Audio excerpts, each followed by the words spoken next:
Hello and welcome back. I know, a little bit late, but don't worry about that. But welcome back to TeaPK. Today we have the 10th episode of the first campaign. Yeah, things are a little bit chaotic. Obviously, we're 7 minutes running behind time. Hopefully, you've been able to farm up some extra T points.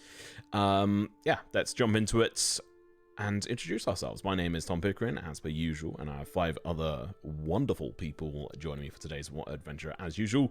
And let's start off with James. Who are you, and who are you playing? I'm James, also known as Minimars, playing Malachi, the pariah of the group now, apparently.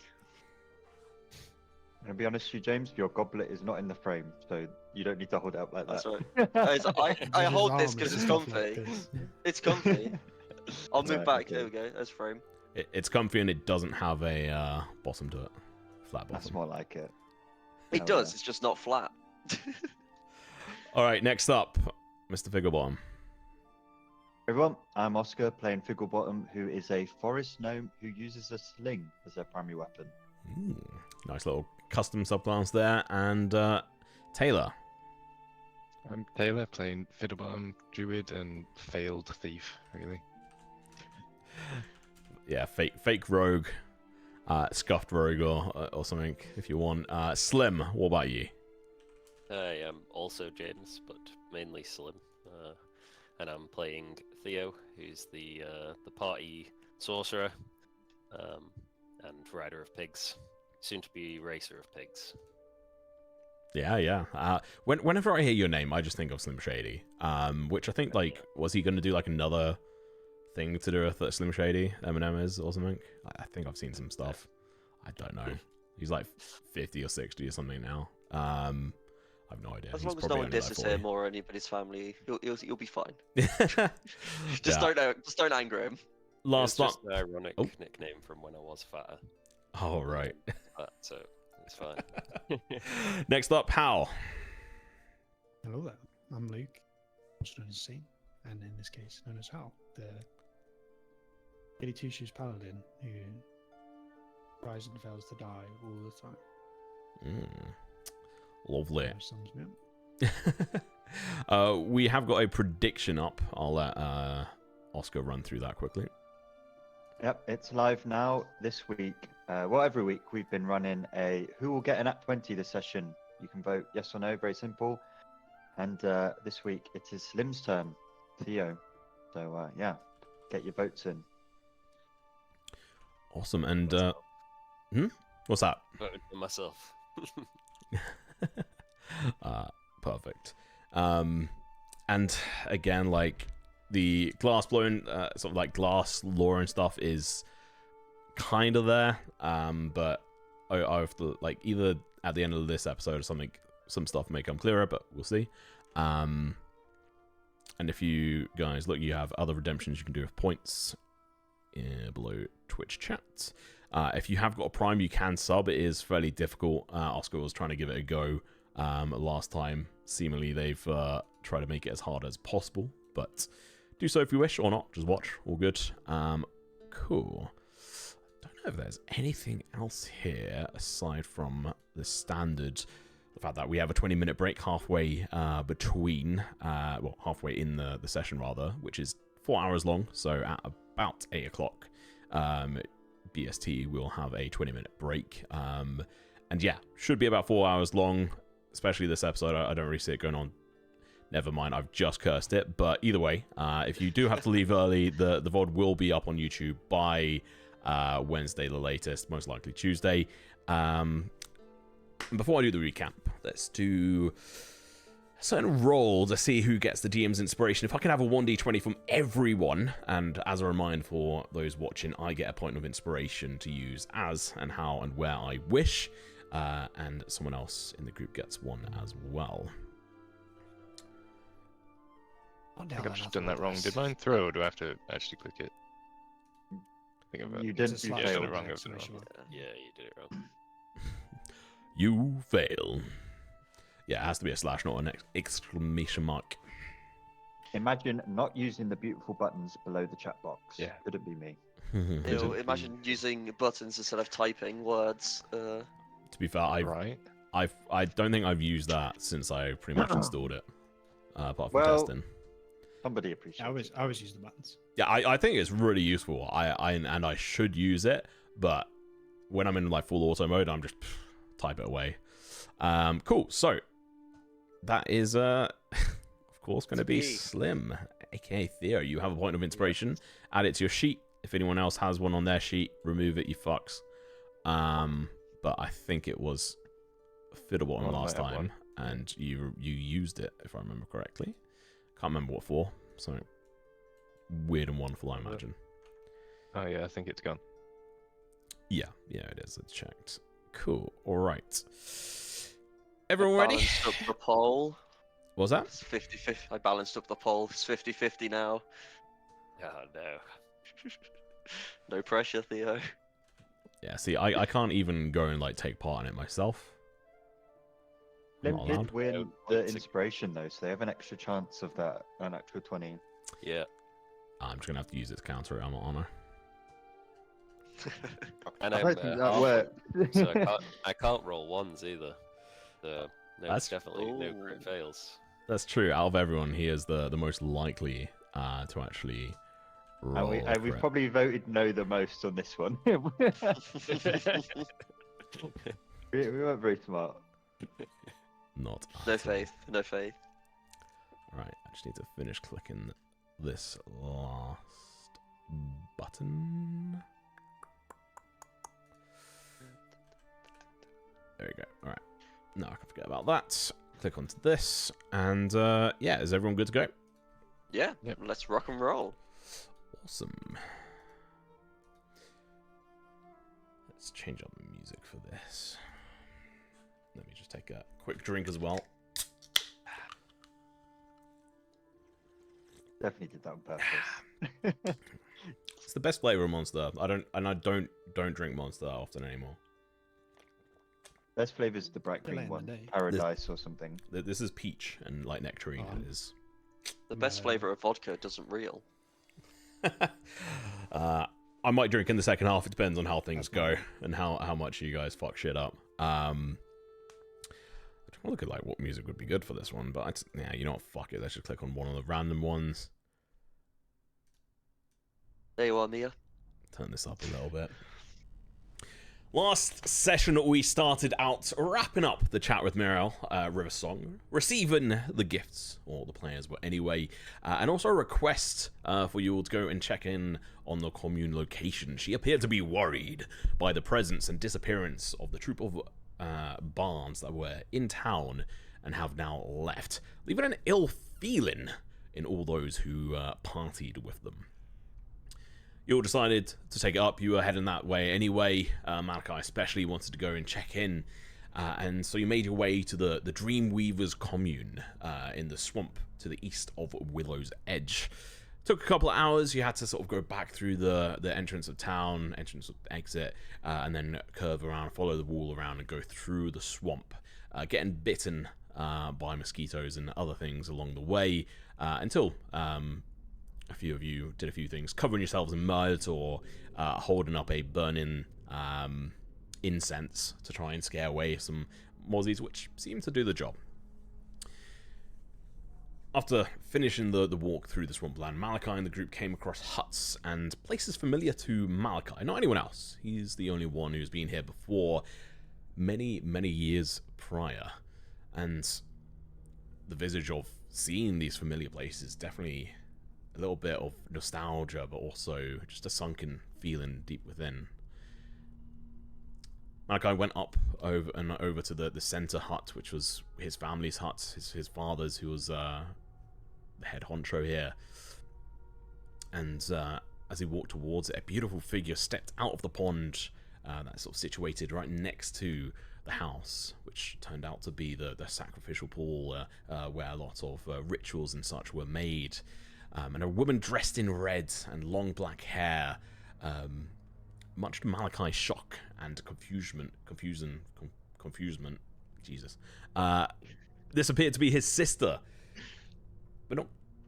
but quickly realized it didn't quite fit them as this individual was speaking and didn't seem to be his sister. After demanding the individual to stop taking on the form of his sister, Crix, the Red Hag, who it later turned out to be, transformed to her real look. Still beautiful, but in her own unique way, let's say. Conversation was had, but little was gained, aside from a new mark on Malachi, which is part of an exchange, potentially by accident on Malachi's side there, but an exchange was had nonetheless, and it was accepted. Part of a... And also the news that Malachi's family, the commune, had made a deal with Crix to be transported to another plane, the Umbrellands. Has been mentioned a couple of times so far in the campaign. An offer to go with them was made to Malachi, or at least the start of the discussions, a potential deal on the horizon for him to make to be able to try and join them on the other side, as it were. But he turned Crix down, deciding that there were more urgent matters at hand. Still lots to do, and the group decided to go back to Willow's Edge, rest up, and travel to Seahaven. Oh, actually, you know what?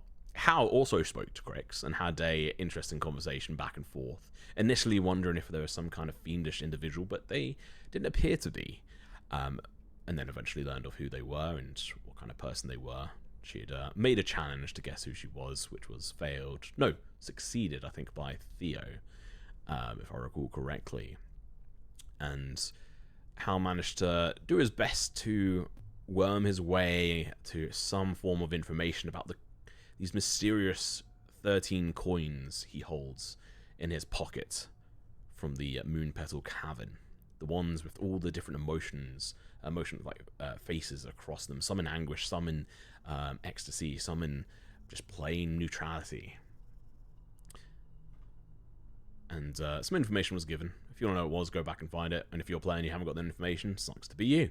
But yes, the group decided to go back to Willow's Edge, rest up, and travel to Seahaven. Time was ticking, and they were no close to finding a fix for Thistledale's predicament. The travel was surprisingly smooth, actually, to Seahaven. Some bad rolls, especially on the side of Malachi, when it came to trying to keep, in surveil of the things around them. But the party had a focus and ignored potential distractions along the way, including the cries for help from a strange individual who seemed to be partly made out of mushroom, much to the pleasure of one of the boars, who snatched up and tore a couple of these fleshy mushrooms away from this individual, who screamed out in pain a couple of times. But nonetheless, they carried on and ignored his request for help. After about 4.5 days of fairly speedy travel and just efficiency, not hanging around too long, not getting distracted, the party saw the town in the distance, and that is where we'll come back into it. But last time we'd had sort of finished up with you guys at the gate. This time we're going to be starting like a little bit further back. I'm going to give you guys a moment to sort of talk between yourselves, and then I'll do an introduction as like to describe what you're seeing as you're going up to it. So we'll start there. You guys are coming up towards the town, probably about 10 minutes in the distance at this point. Is there any discussions you guys want to have or catch-ups? Can we... Sorry, no, go on. Hal? Mm-hmm. Biggle scratches his forehead. Who are we here to see? There's the Seahaven Temple to Helia that we wanted to visit. How does that help Thistledale? Well, given it's God messing with the village, maybe men or women of the cloth might be a useful source of information. What god do they worship here? There's a bit of everything, I think. There's a small temple to pretty much every god, but there's Helia, I think, is the big one. So I'll you would know this. Correct me. It's if I can remember the. I know there is specifically a temple to Helia that we wanted to go visit.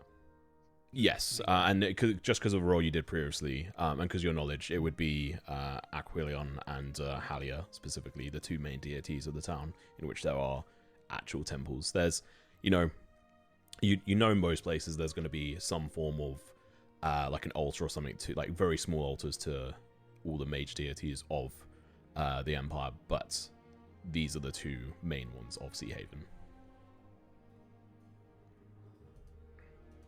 Are we going to start a war between gods?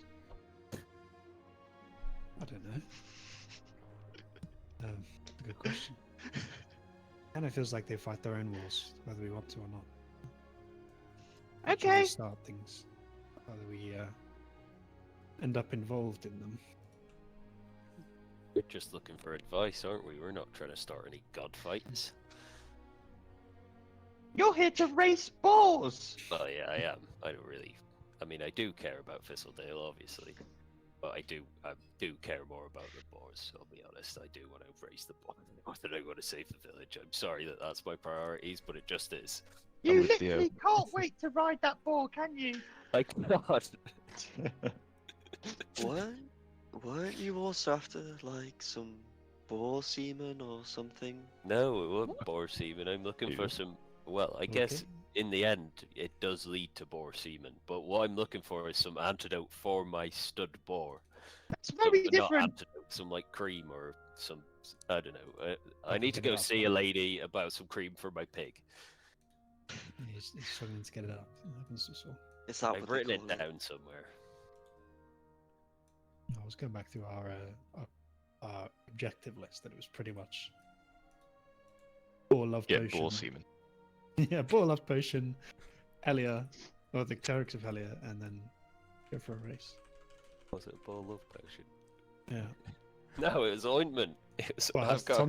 Tom's called it. Tom's called it a boar love potion, so I'm going with What that. the fuck?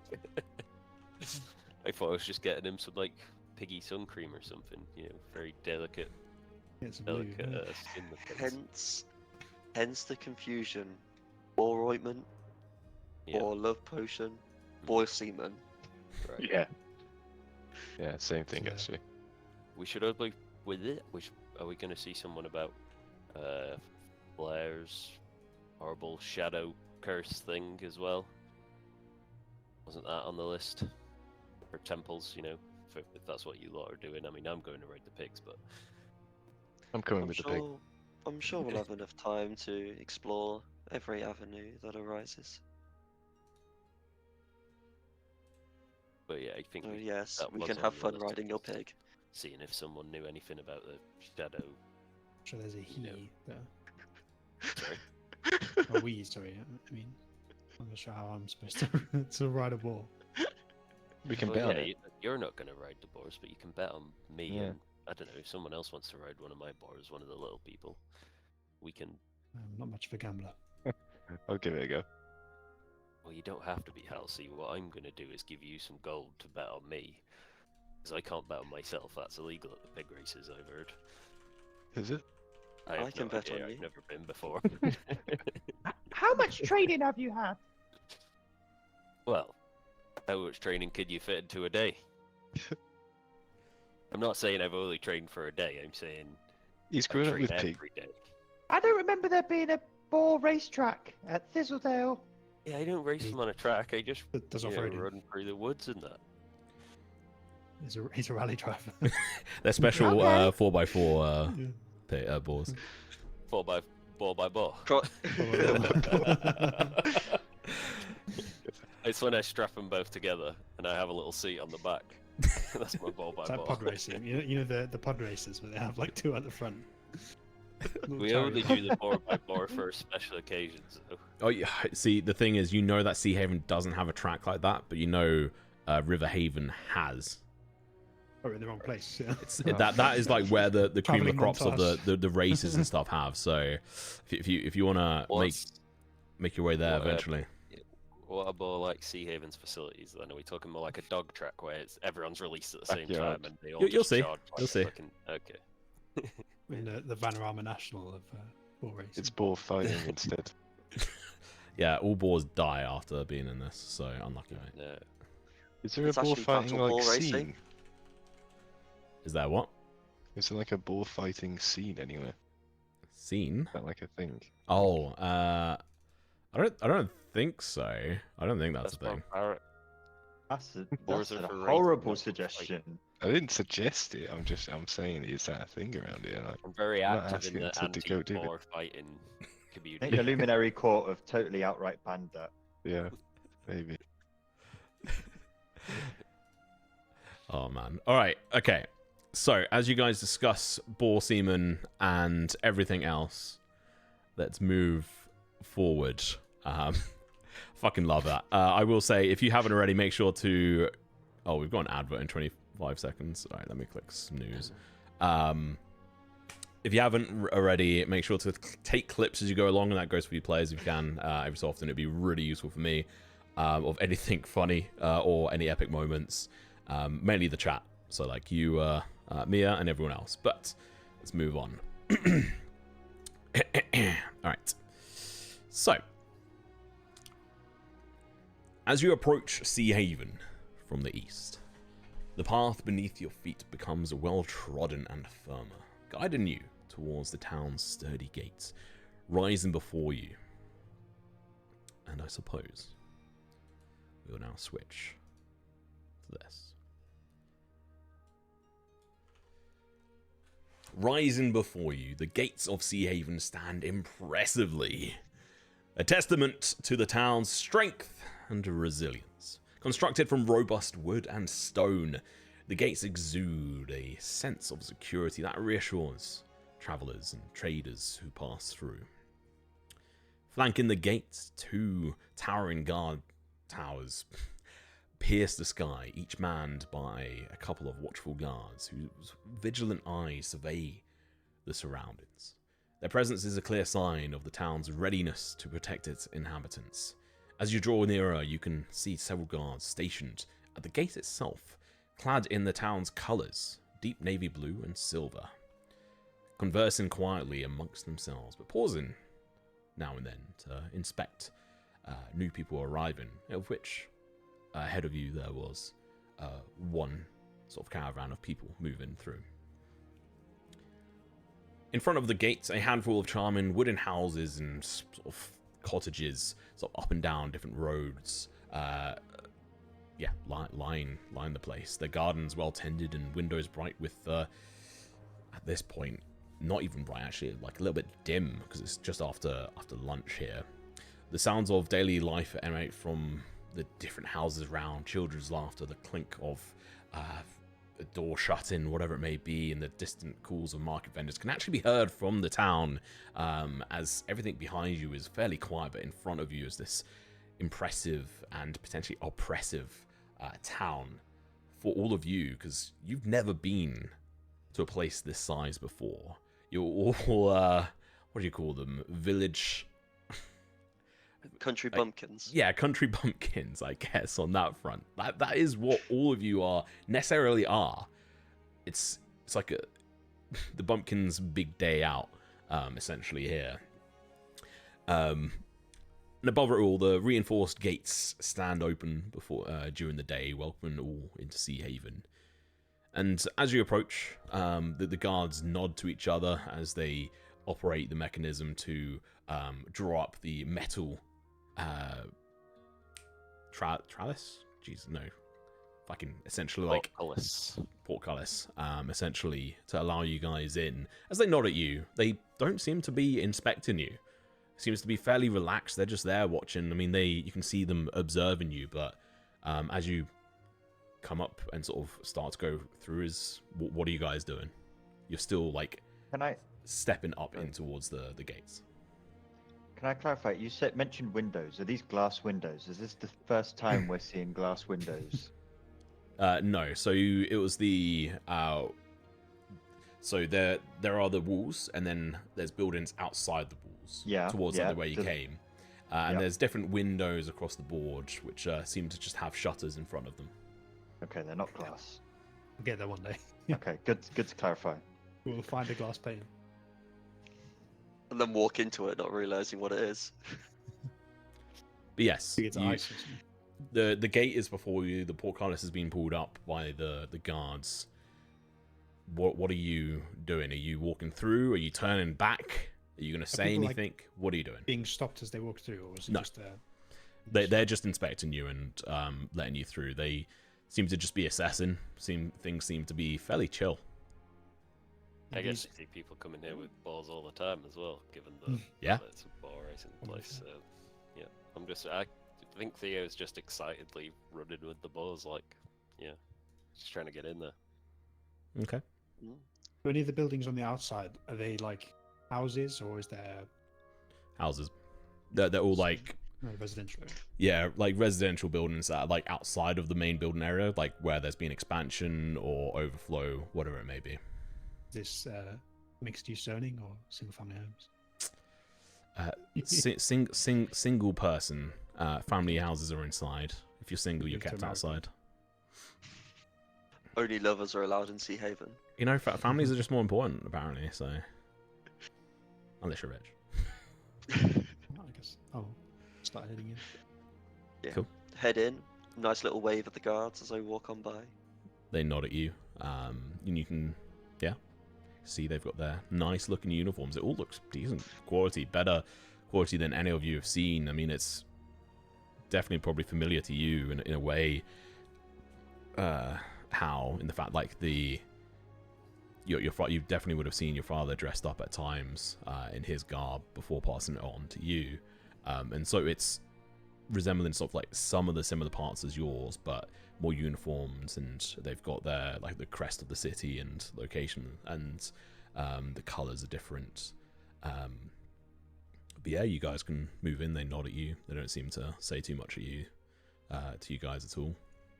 And before you is going to be the city. Let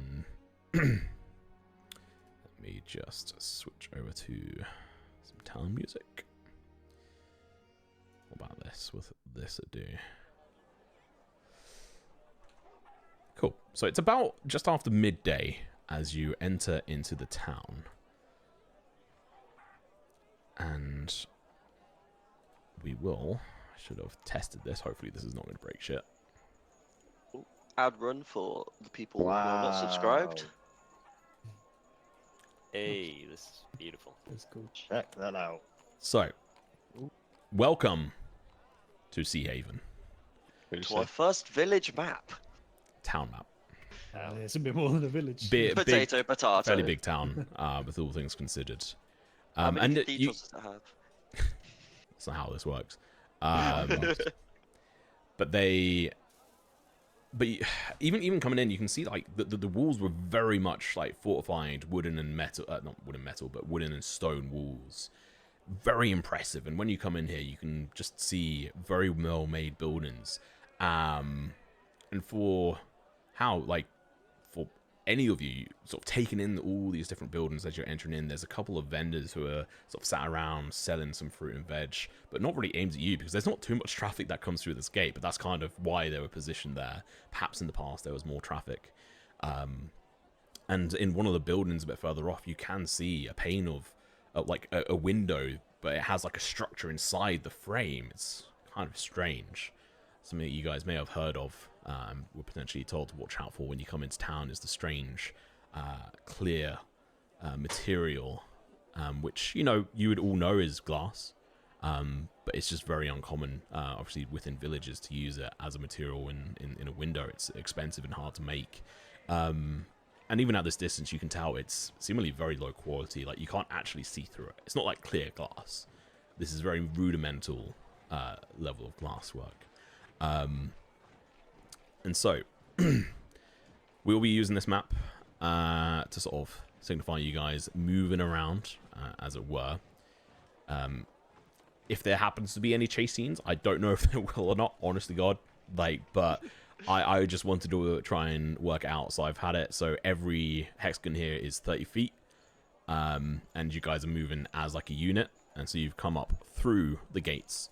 And you're sort of met with this initial sort of opening with a couple of vendors who are selling fruit and veg to the locals passing by, and one of them notices you with a slight crooked nose and grey hair, scraggly brown hairband around her head, and a white-ish apron on them, shouts out, "Do you want to buy some fruit and veg?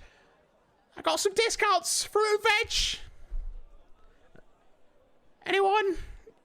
And you're new here. Do you want some fruit or veg? I'm not hungry, thanks. And then someone else Insight comes up check. to you. Is she trying to rip us off?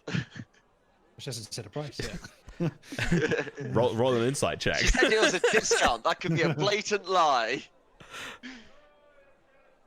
Roll an insight check. Nah, she's fine.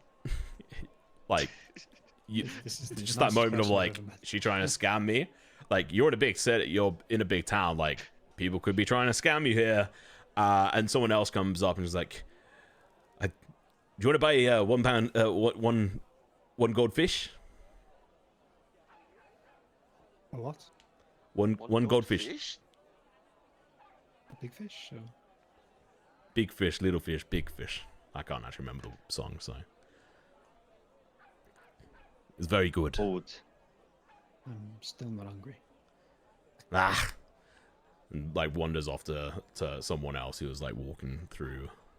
It I mean, they looked get very, some very food out. good, but it didn't seem very, very cheap. Very, very cheap. Yeah. All right. Yeah. And there is just hustle and bustle, and for all of you, like, it's definitely like a lot. There's a lot of people walking through. Probably within like 5 or 10 minutes, you probably would have seen the population of Thistledale or Willow's Edge a few times over. Like at least like that amount walking past you or in and around. Like it seems like it's a fairly busy place, and there are just multiple buildings up and around everywhere, and you have no idea where the fuck anything is. Are there any signposts? You can make a perception roll if you want to try and find one. I found this good. Are there any bums, homeless people around? Roll a perception Go check. on! You do find a signpost. You don't immediately see anyone, Malachi, but There's just no one. there is just a bunch of people walking past. It's maybe they're homeless, but there's so many homes here. How could they be homeless? Or maybe It's loads just- of them are homeless. It's just too many people. Like, Just too many people. it's a lot. Like, people are dressed in all kinds of ways, in ways that you wouldn't be familiar with as well, because there's people here who go out to sea. But yeah, okay. Howden, you come across the signpost. You're like, oh, it's fucking right there. Like right next to you here. And it has, what labels would this have? It would have on it the, what did I name it? Trading post, and it's got a distance of it 200 feet to the west, and then there's another 2 posts on it. One is then like posting down that direction again, and has 600 feet Aquilian's Temple, and another one 200 feet Hallier's Temple, and then pointing down to the south, Pig Racing Course, and it just has in brackets outside Southern Gate, and then it has another signpost up to the north, Governor's Office, and then another post off towards the west, which has like harbor, and yeah, that's all that I would have on this signpost specifically. Thank you very much. So where to? Somewhere less crowded. Be less crowded by the pig races back out the city. Might be less crowded. Outside city, good. More space. That's not the plan, guys. We need to save Thistledale. How about we split up? All right, and I'll go to the. You're gonna go racing. Is it even pig racing day? What day is it? Always pig racing day. I'm not sure about that. There's I got always two something pigs, somewhere. haven't I? Theo, roll a history check. If you Me? want. Yeah, if you want. You don't have to. Yeah, sure. We could just flag down a random person and ask. That's boring. That's rational. We don't do that. You're right. Let's go find out if 10? it's pig day or not. You would know Pig Racing Day in Seahaven is every 5th day of the week.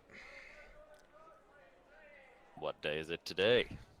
4th day of the week. I'm glad you asked. Oh, pig races tomorrow. Currently the 13th of blue time. Oh, we just got here. What time is it?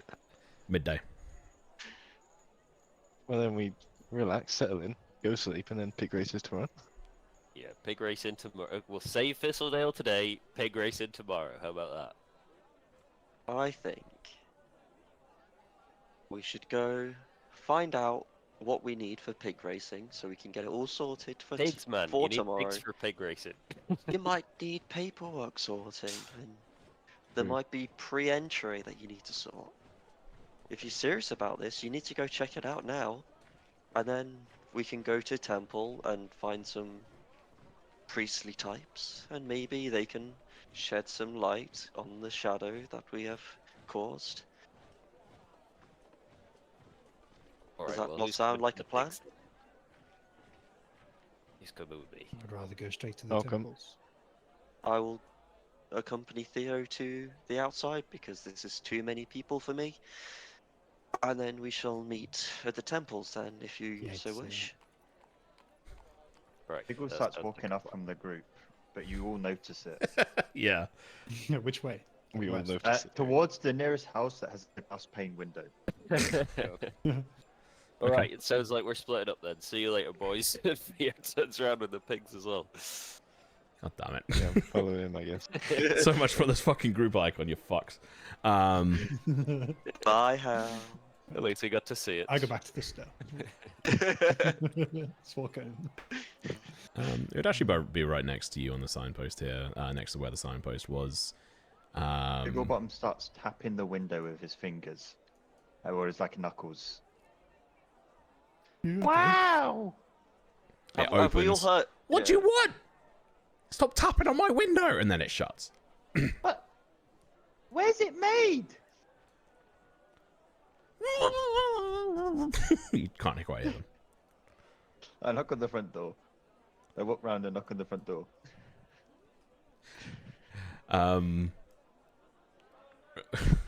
Was it a lady? Roll a wisdom check for me. Okay. Not wisdom, sorry, perception check. Perception check. Oh wow, that's impressive. to back. You go around and knock on the door, and then this other individual opens the door. Is like, "Hello, what's up?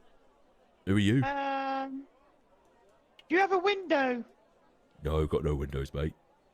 Where are windows made? I mean, a few places, but the what is it called?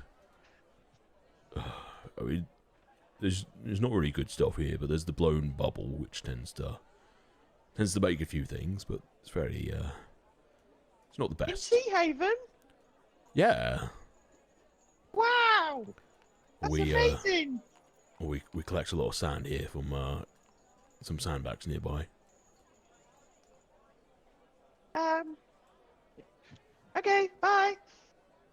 Okay, He like awkwardly bloody walks off. weirdo. Closes the door. Theo, I heard that William Fence, he came up with a way to create these Galeas panes that the people are using for the windows. Don't know if that's true, if that's false. I have no Seems to idea f- what you just said. Neither do I. I'm lost. No? Oh, I that don't know what's a glaze pane? big glaze, the thing that Figgle was tapping. I didn't see. I was too busy looking at the pigs, to be honest. I just They want to go to the races as well too. I can sense it. They're pulling me that direction. You don't have to lie to me. You don't have to lie. I know you just want to race. It's fine. We need to go see about these forums, alright? Let's just go. Right, so splitting the Don't forget party. gambling. Splitting the pie. So first off, we have Theo and Malachi. I'm I going think, down with the pigs. and Fiddlebottom. And then we have Figgle. Where are you going? I'm with Hal. We need to save Thistledale. My priorities. Cool. We're the heroes of this story. So you guys are all just going to split off, and that's it? No further conversations were had? No plans made? We said meet at the temple. Okay. For, yeah. All right.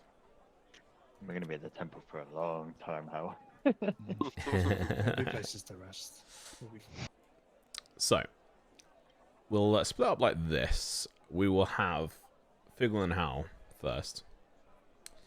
And then we'll go to Theo, Malachi, and Fiddle, who are going to be traveling south, trying to find their way through town.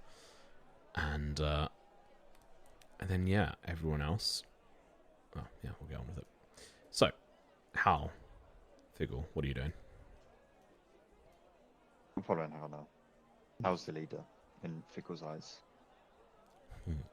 Okay. So where do you think we go first? Oh yeah. I figure seeing as the things in the dome were, you know, shadows, you know, creatures of the dark, the god of light might be, I guess, a useful source of information. Is that what Helia is?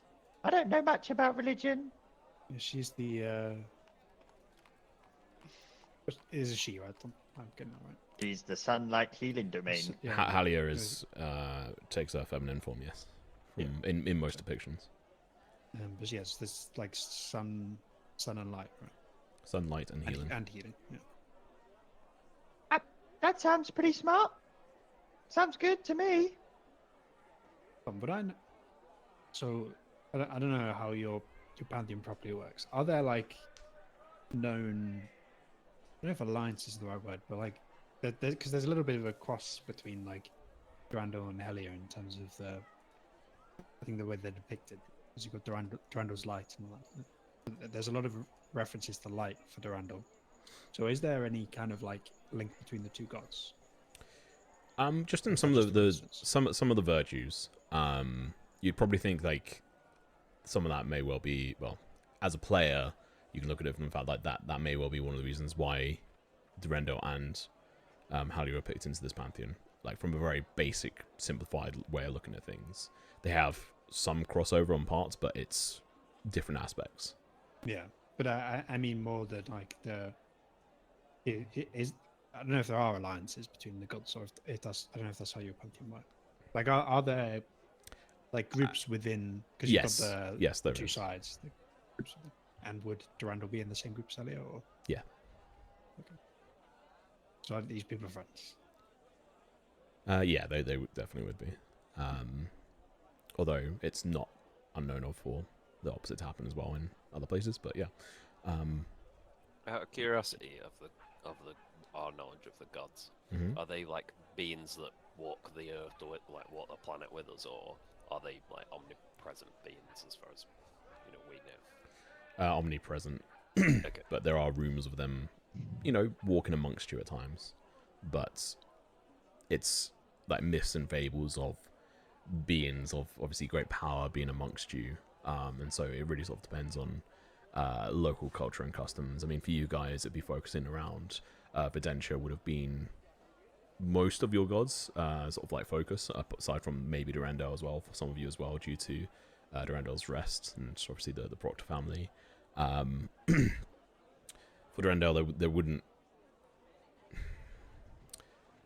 Yeah, it sort of like changes per sort of like belief. Like some religions follow the belief that gods do walk amongst you at times, and when there are like great wars and fights or needs, they come in and take sides.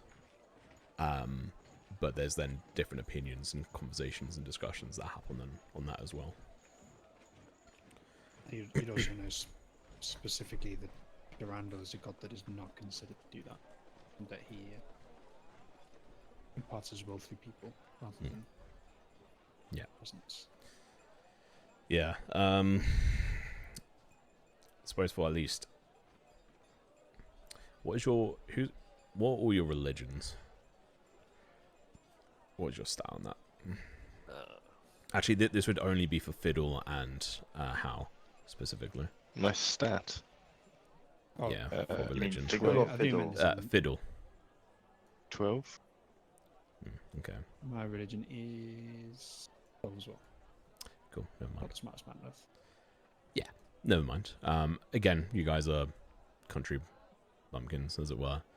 There's only so much knowledge and such you guys have. I wouldn't be surprised as well if some of the stuff we teach isn't actually right. Yeah, and obviously, like from one god's teaching and viewpoint, it's different to others, and perhaps followers of Durandal further, to the east, change and have things slightly differently. And I mean, I'll just say, like, different continents and regions have different names for gods as well. It's not all going to be the same. There's different customs and beliefs across the whole of the world, as it were. But we move on. So you guys are going to be walking towards, and I would say, with your passive perception, you can, like, as you guys look up, like, where the fuck is it? You then see the biggest and most obvious building as you, like, get to this gap here, sort of at this point in the distance. You can see this large building up in the air, the biggest and best looking building out of all of them here, and that's where you sort of like, okay, that must be where we're sort of heading. And you get towards this point here, and there's a signpost that points over towards this fairly large building that says Temple of Halia. And if I can pull up my description, it's a stunning sort of like edifice dedicated to, well, the deity of sun, light, and healing. You can tell this just from even looking at it. It's constructed from white marble, and it just looks immaculate, and adorned with gold colored ornaments, and like the spire is covered in gold color. Its architecture is designed, you can tell, to sort of reflect and amplify the light at points, symbolizing the divine essence of Halia. This looks like it's most likely the biggest building here, outside of potential governmental buildings, and definitely going to be the most visually striking. You'd imagine, like, this is beyond anything either of you have seen, and there is just like a deep, wow, like impressiveness on this. I mean, obviously you guys can flavor on like what your potential reactions are, but the entrance up to it, there's quite a long set of steps that head up towards like an archway made out of marble, and some open doors.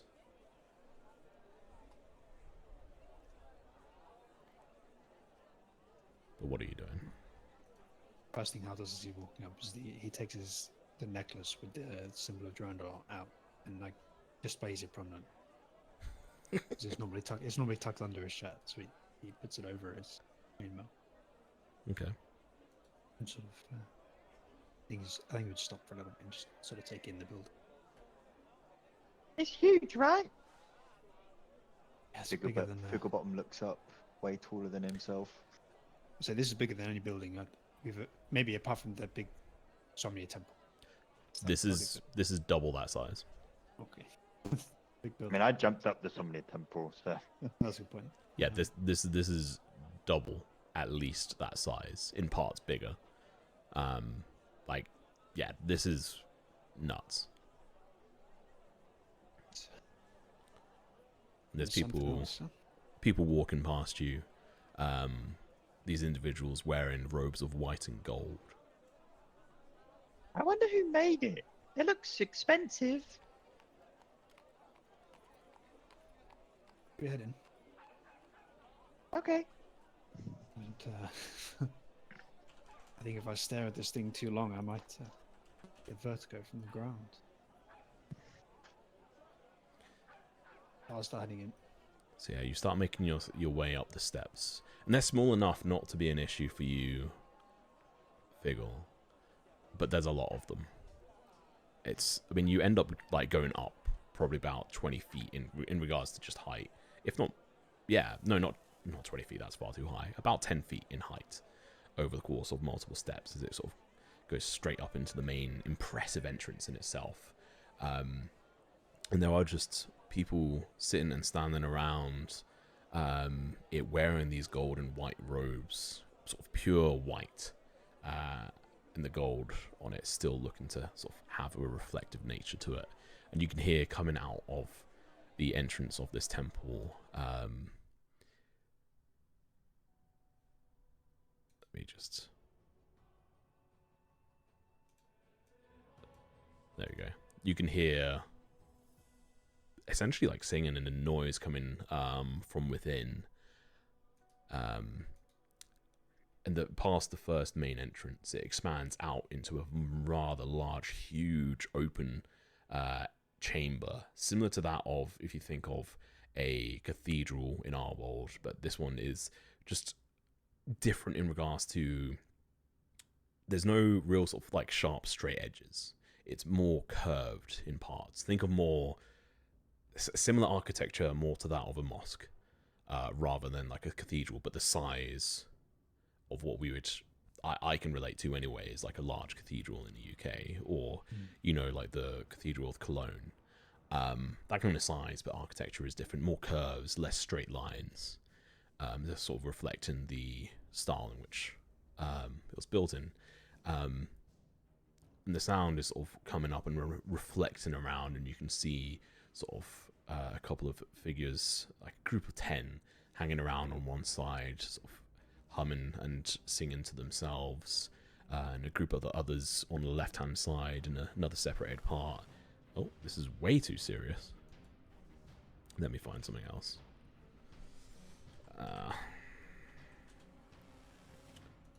Walked in and there's just a dragon just stood there. Suddenly we have to all list it. Okay, yeah, that's what they. It's like, why is there like drums on this? Like, all right. Why do I hear bus music? There you go. And it's just a very chill and calm atmosphere in here, to the point. And so this large room, there's a lot of pews heading towards the center of this large room. And in the center of that, there is just a large square box. And there's just pews that just lead up to it from north, south, west, and east, even the direction you're heading, and walkways past it as well. And then in the distance, you can see another set of doors that seem to carry on and around and away from where you currently are, but this seems to be the main chamber. And there are just multiple individuals sort of standing around, talking, discussing. And on your right, immediately, there seems to be a small room and an individual in there crying into their hands, and there seems to be this clerical individual of Halia just comforting them, hand on their back, and they see you staring at them, and they come forward and just pull the curtain across and then go back. So we're, I mentally pictured, but so we're like right in the entrance. Are we in like the main chamber, you say? Or... Yes, it like opens up straight into the main chamber. So I guess kind of like a church. Yes. Is there like an obvious altar? You would assume the box in the center is essentially what would be considered the altar. So it's like, it's not like a church where, so it's like pushed on one side and you all. It's the center. It's like in the center of the room rather than being like pushed to one side. This is like everything is like focused down into the center of the room, and then directly above the center of the room is the large main spire that opens up, and up and around it there's like gold light that floods down in, as there seems to be colored glass around the top. I think Hal would do a lap of the. We'll just walk around for a bit. Yeah. And get a bit distracted by the grandeur and like there's just innate designs everywhere.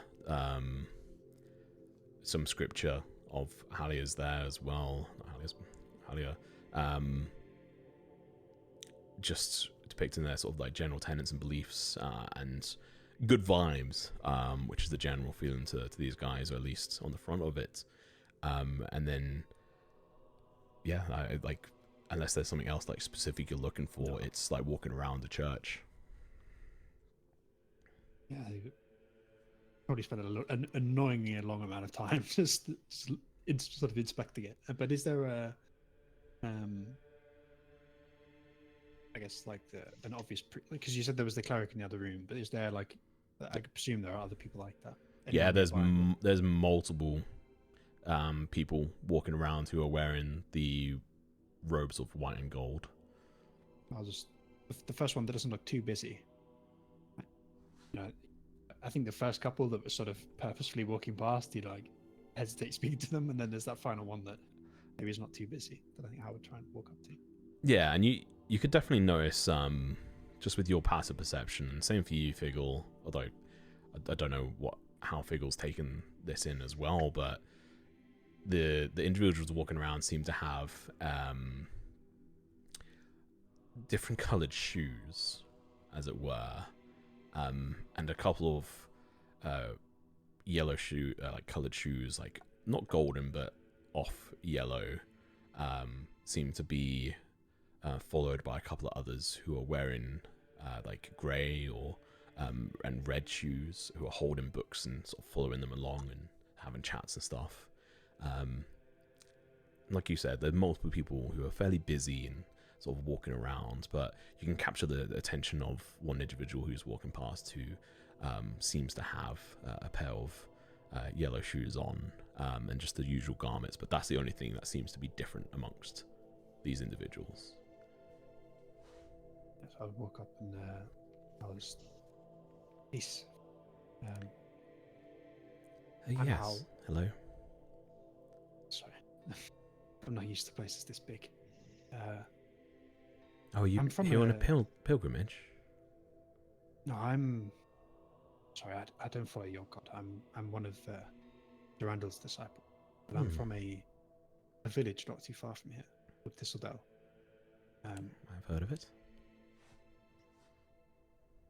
How do I describe this? There's a manifestation of Somnia's will that affects our village, and we travelled.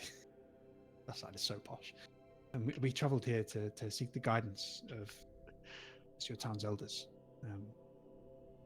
This building is bigger than anything I've ever seen, so I presume people here might help.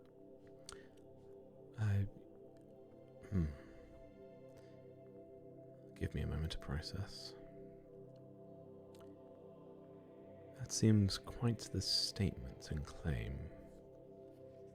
Just curious, as I have to ask it, do you have any proof that something is happening? Or happened? Question, do I? I don't think I do.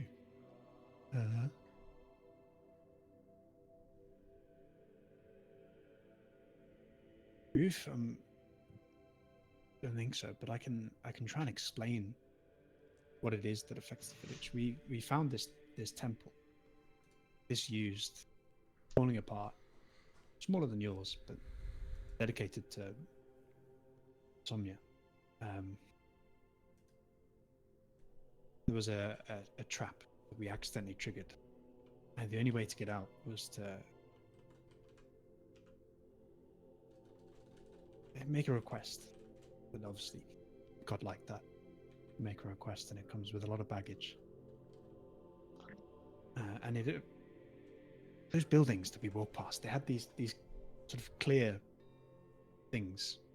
Hmm. Glass, I think it's called. Yes. glass. We asked for something to protect our village, and this dome appeared over the village, made of, well, it looks like it was made almost like this glass. You could pass through it if you're from the village, but everything else, any other living creature that goes near the dome dies. We saw birds. Yeah, all that manner of animals try and just walk in the area. They were killed by these shadow beings that were protecting the dome, if that's what you could call what they were doing. But our concern is that we think it's expanding Mhm. and bigger. And yes, So- this place is not particularly close to Thistledale. But who So knows you're how telling big it will be. me you went to a temple of Somnia and we didn't know it made was... a request from them to protect your village. We didn't know it was Temple of a God when we got there. We were hunting a pack of wolves that were, by some misfortune, holed up in the building. Hmm. When we went inside, we tried to clear the full thing. And there was an underground area where the trap was sprung. Not our finest moment. Say that for free. And We thought we were doing right. you're saying you didn't know whose temple it was? No, we didn't even know it was a temple when we got there. Can you roll a deception check for me? I thought I was actually... Because you made not true. a check when you were there, and you recognise some of the insignia. Aw. So you as your player, like your character, would know that. No, I thought we only figured it out after we went into that room. No, it was before. Okay, that's my But I think I knew it was from the get-go, Yeah, but I I was don't gonna think say, I I told don't think I anybody did. else. No, Is but the Hal character definitely deceiving did. if he's Oh, I forgotten? did it. I must. Well, have no, done no. an So check, yeah. we can walk it back. I just wanted So to I was check. not So meaning- Okay, I was not meaning to Okay. be deceiving. Right, where were we? so Where were we? he said. We knew it. We knew it was something. So he said Oh. he would say. So did you not know it was Somnia when you went there? Because you do know there are banned deity and dangerous at that. Yeah, well, we had to go in because of the wolves. We were tasked with killing these wolves that they'd killed people of our village. You know how it gets with the wildlife. That sounds absolutely Happy wolves. horrific. But we had to go in, much to my dismay. We went in. We thought there was this giant direwolf that we defeated, and we explored the building looking for, have we cleared it out? Was there anything that we were missing? When we You can- into Somnia's trap. You can see this individual is intensely looking you up and down. Yeah, I think And the only real sort of sign of emotion is through some of their words, but also maybe the frown, the borrowing of their frown, as it were. Can you roll a persuasion check for me, please? you know what? Can I? Is it my channel divinity? Can I use it now, or do I have to do it before? You can, but who knows if they'll notice you're doing something. Well, I mean, I don't have to make a sound or do anything. It just I just become more persuasive. Yeah. Yeah, that was not a You're yeah. baiting me. That's a you're no. Does baiting God me. magic work against other god wizards? Well, like you said, can I add what I was saying before I make Yeah. my check? I'll allow it. Clarify the two. After I questioned whether what we did was right, and my god Durandal has afforded me these powers since then, and I take that as a sign that he is guiding us towards the solution, or at least guiding me and giving me the power to fix what we did. Now I'm going to make my persuasion. Oh. +5, 11. Okay. Space. How can I never roll dice? Okay, yeah, so it's +5 on that. Okay, 11. I don't know why I didn't add. But... Okay.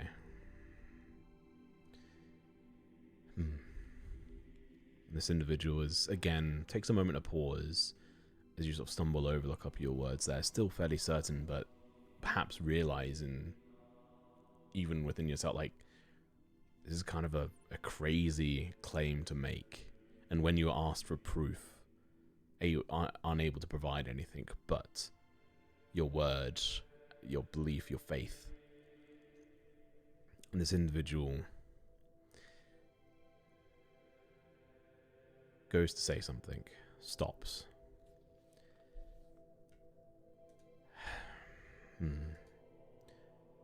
I think this is perhaps beyond what I should be talking to you about. If you take a seat in, well, any of the pews here, or walk around, I will fetch the Lightbringer. Thank you. And she can talk with you. Have you just arrived in Seahaven? Yes, no more than an hour ago, if that. Oh, you Arrived, came straight here. must be exhausted. We slept long before we got to the gate. It's okay. That's good. Well, I'll have someone bring you both some water, and they're like looking over at Figgle. What are your names? I'm Halden Proctor. This is my friend. My name's Figglebottom. They do like a slight curtsy. My name is Henry. Priest Henry. How bows, like a half bow to him. Just sort of head and upper body kind of thing. A little bit too formal. I've been with the Radiant Dawn for a few decades now. Anyway, I shall go and find the Lightbringer. Might be a couple of minutes. Unless they're busy, then I may need to be back. And so they turn and walk off across the opposite direction you came through, but before going through the big door straight ahead, they seem to take a left down a hallway, and they're gone and out of sight. And you guys are both just left here. Do you think that went well? What sort of proof could we have brought? It turns everything to ash.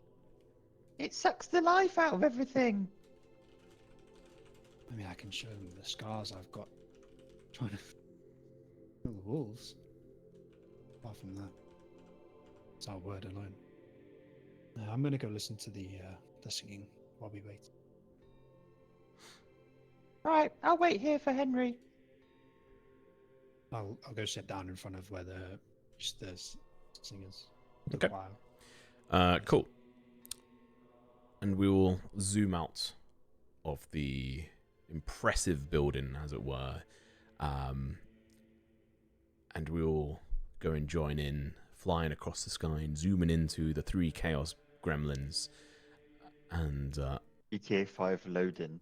yeah, pretty much. Move across, zoom in. That's how I envision it in my head. And we're hit again by the sound of the streets that are alive with people and some animals here or there, some dogs. To which case, not Malachi, sorry, I want to talk about Fiddle. Otto is most obviously perturbed by the amount of people and everything going on. What would you be doing as you can notice, and you can just tell that he is stressed? Is that me? Sorry. Yes.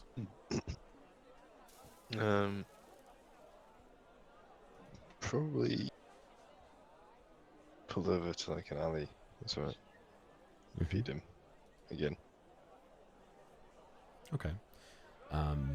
Sort of taking some food and sort of trying to calm him down. Can you roll a animal handling check for me, please? Yep. With disadvantage, sorry.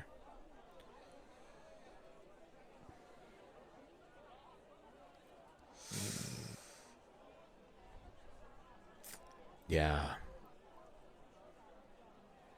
Although initially taking the food, he just lets it drop out of his mouth and is just seemingly staring at anything and everyone passing by. Bringing him to the alleyway seemingly calms him a bit, but he's definitely seeming a bit on wit's end at this point, and is going to be fairly skittish going forward as you travel through the town. Okay.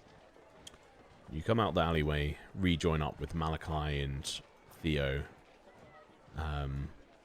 Where are you guys going? And what's the... Yep. Southern Gate. Okay. What's the marching order? I think I'm at the front with the pigs. Okay. And then I'll just be wherever, whether it's rear or second. I'll just put you in the middle.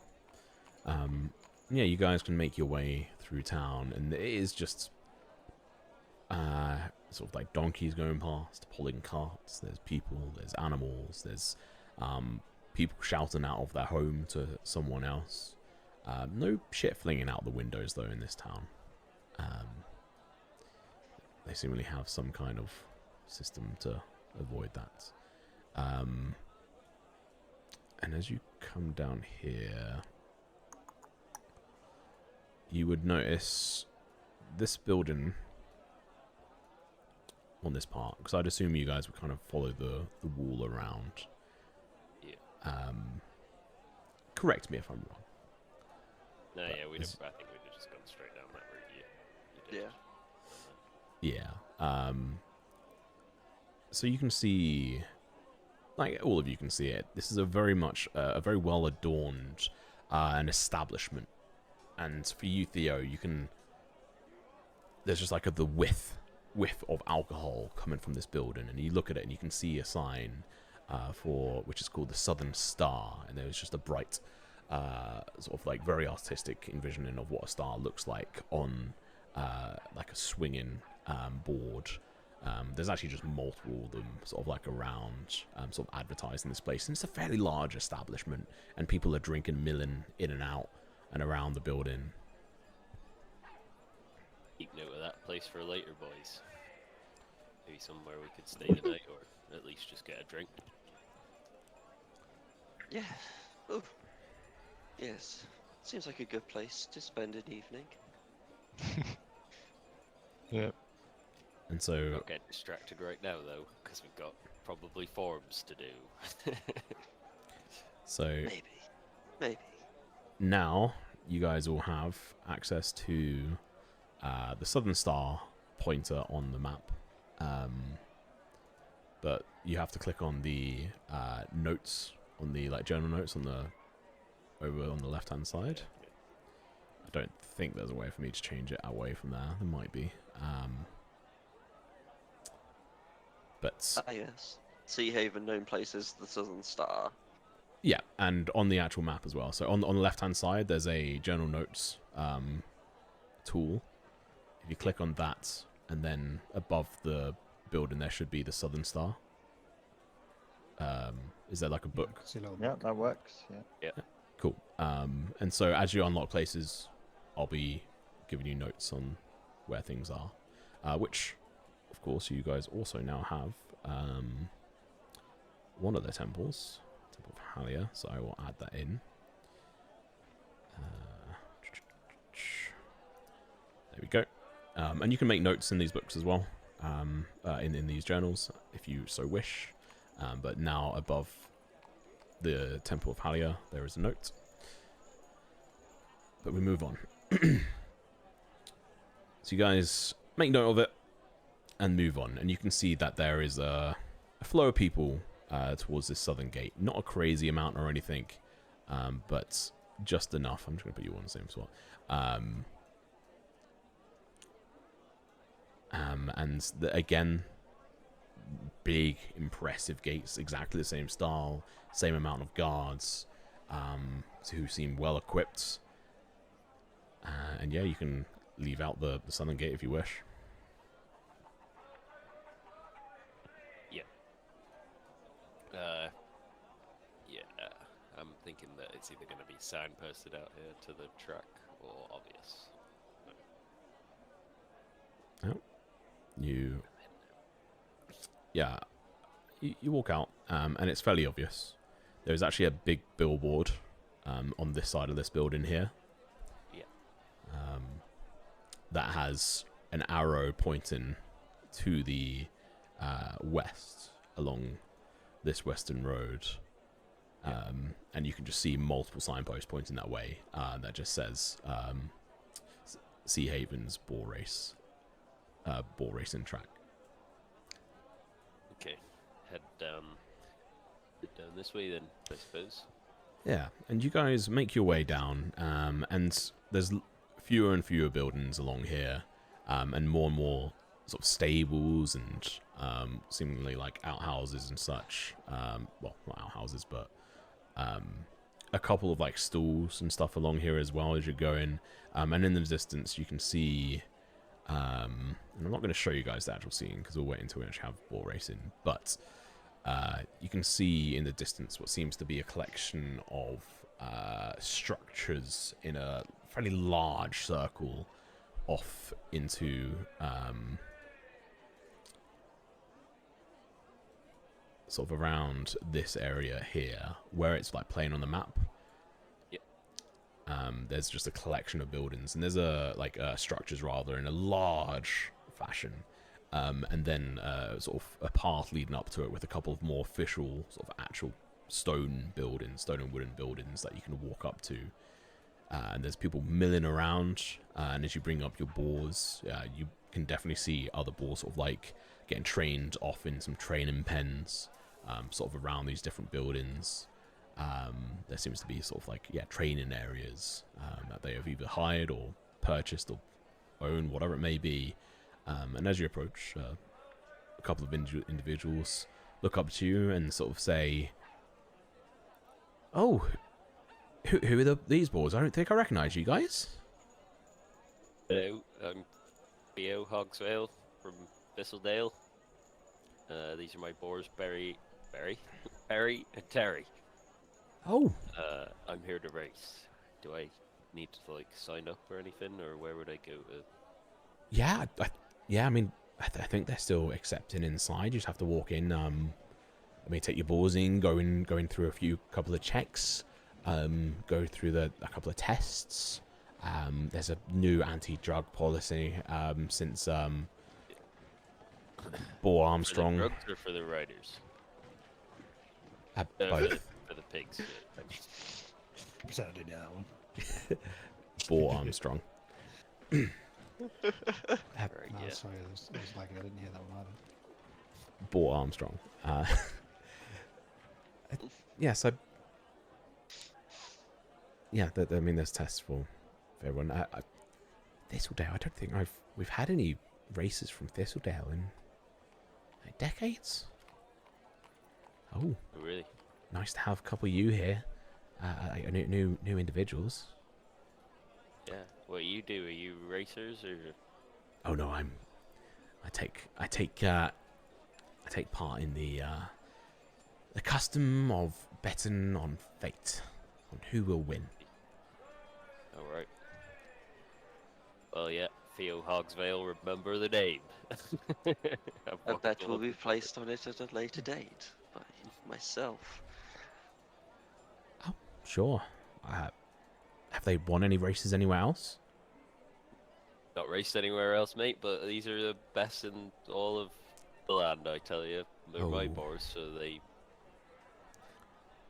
they're the best.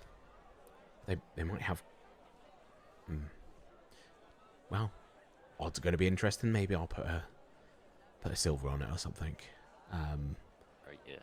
I mean, I He just doesn't love an underdog story. Just out of curiosity as well, what other kinds of things have you seen the riders come with? Like, do I need some equipment? Is this like the official like No, it's poor person, bloke. or is No. this just some random? this bloke? is a gambler guy you guys have walked up to. Bloke. He's just trying to get inside information. Oh, I mean, there's all kinds of things. I mean, people trying to go through obviously like the right kind of food, the right kind of tackle.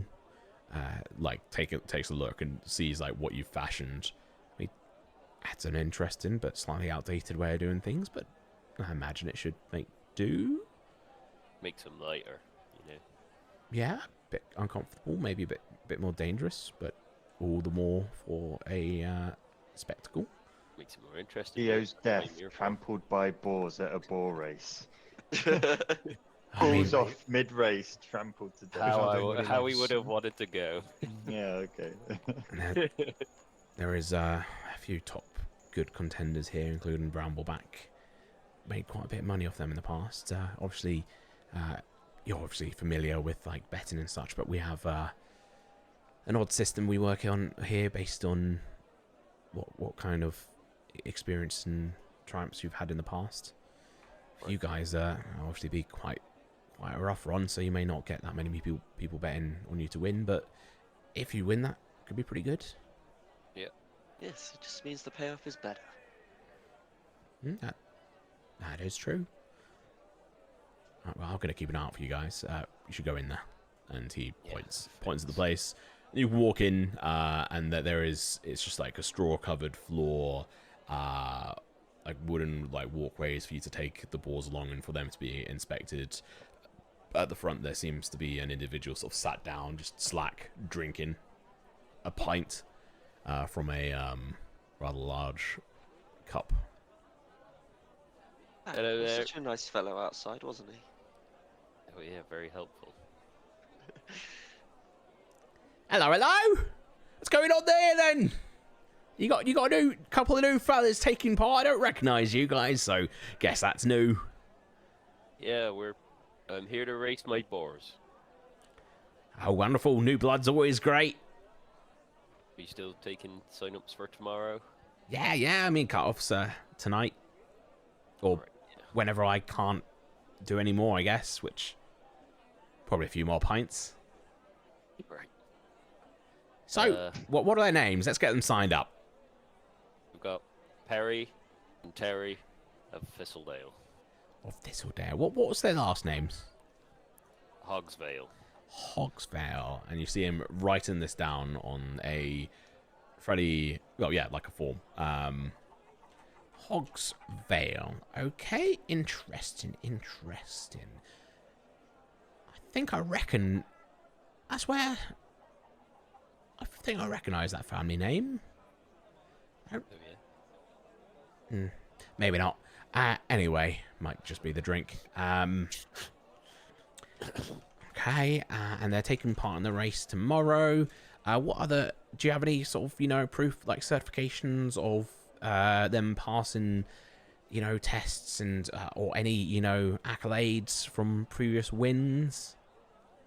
No, this is their maiden race. Oh, See, so A debut, so to speak. that is interesting. Okay, first maiden race, as he says very slowly as he's writing out on the form details of it.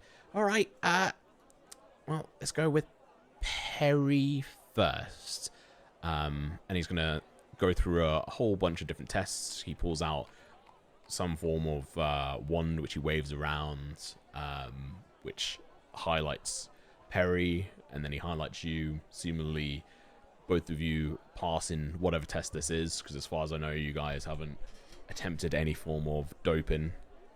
And of course, there's going to be multiple tests on the day as well going into the race, so don't try and get us on that. Worked once. Fool us once, that's old saying. And then, no leaf's legal, is it? That's fine. oh yeah, of course. I wouldn't get them to smoke it on the day though. No, not for the pig. What is banned out of curiosity, just so we know what to avoid? well, any kind of thing that's going to give them an unfair advantage outside of their natural gifts.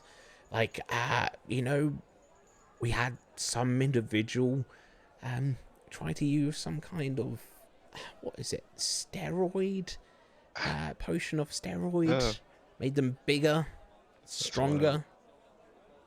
And then they were like, you know, boosting them with speed. There was someone trying to cast magic on a boar. Yeah, no, we never do it. We'd never do anything like that. Yeah, we'd never. Are you both telling the truth, or?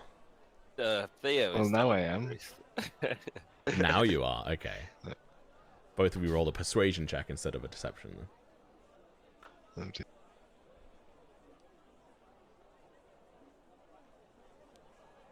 Oh, I'm very persuasive. No, I'm not. Wait, I can't roll crit fails. Yes. Nice. 30-20. Oh, yeah. Fair enough. And just like stares a little bit longer at Fiddle. Fair enough. All right. Well, you guys passed this. We got your notes. Tomorrow, around lunchtime, we start the first races, which you are going to be in essentially. And there's a track on the other side. I mean, you guys are here pretty late, so training and such is going to be pretty tough.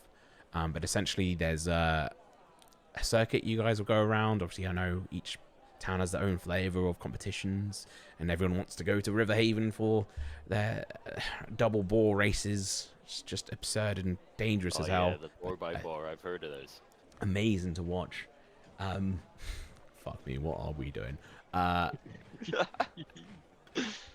right, but yeah, so it's a single race around the track. It's about close to 500 feet of a race.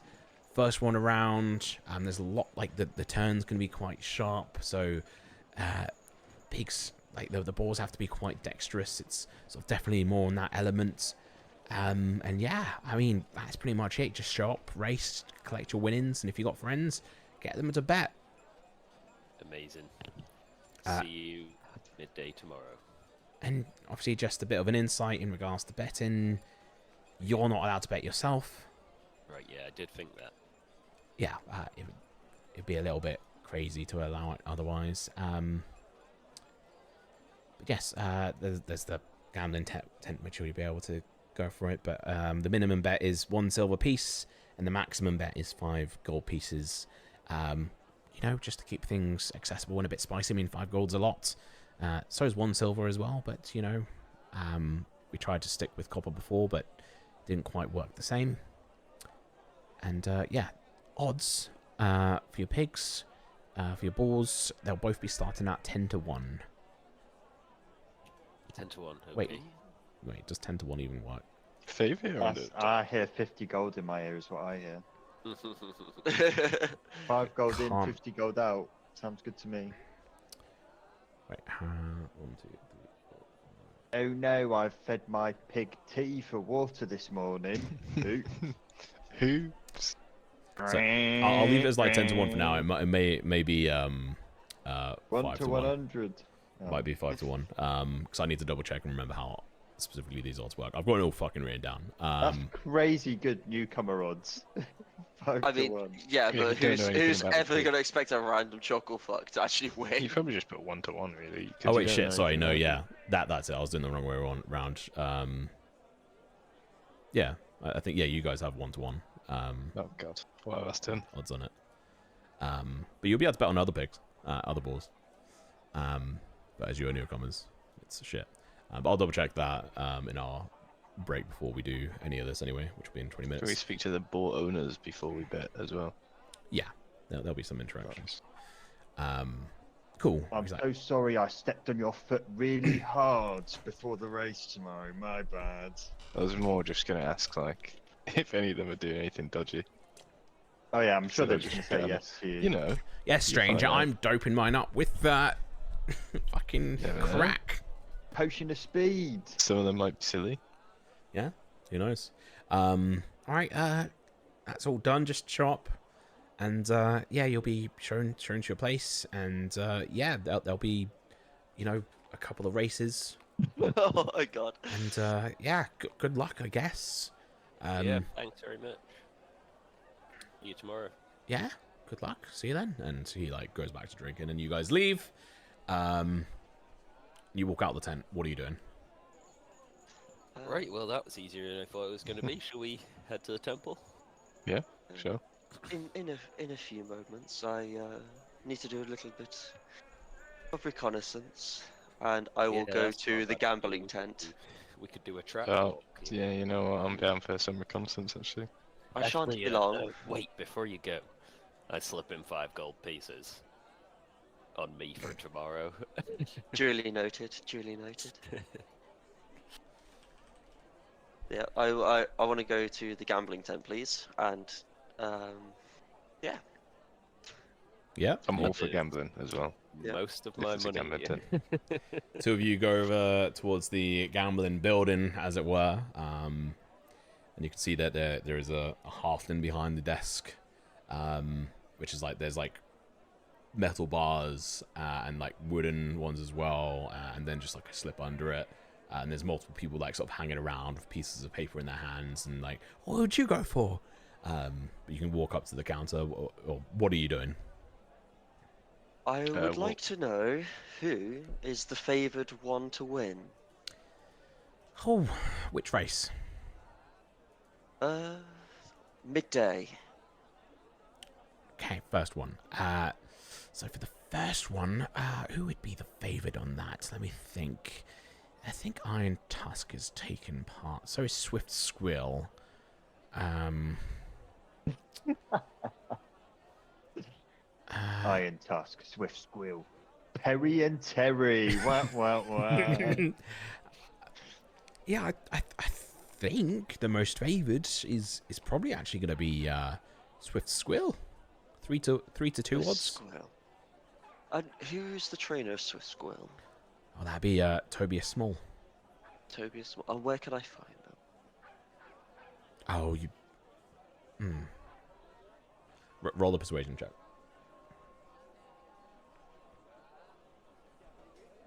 This is getting a bit sinister. Oh, That 20, baby! Wrong James, goddammit. Oh, Tobias has a bit of a ritual he does. It's a bit of an odd one, to be honest, but he, you know, he's...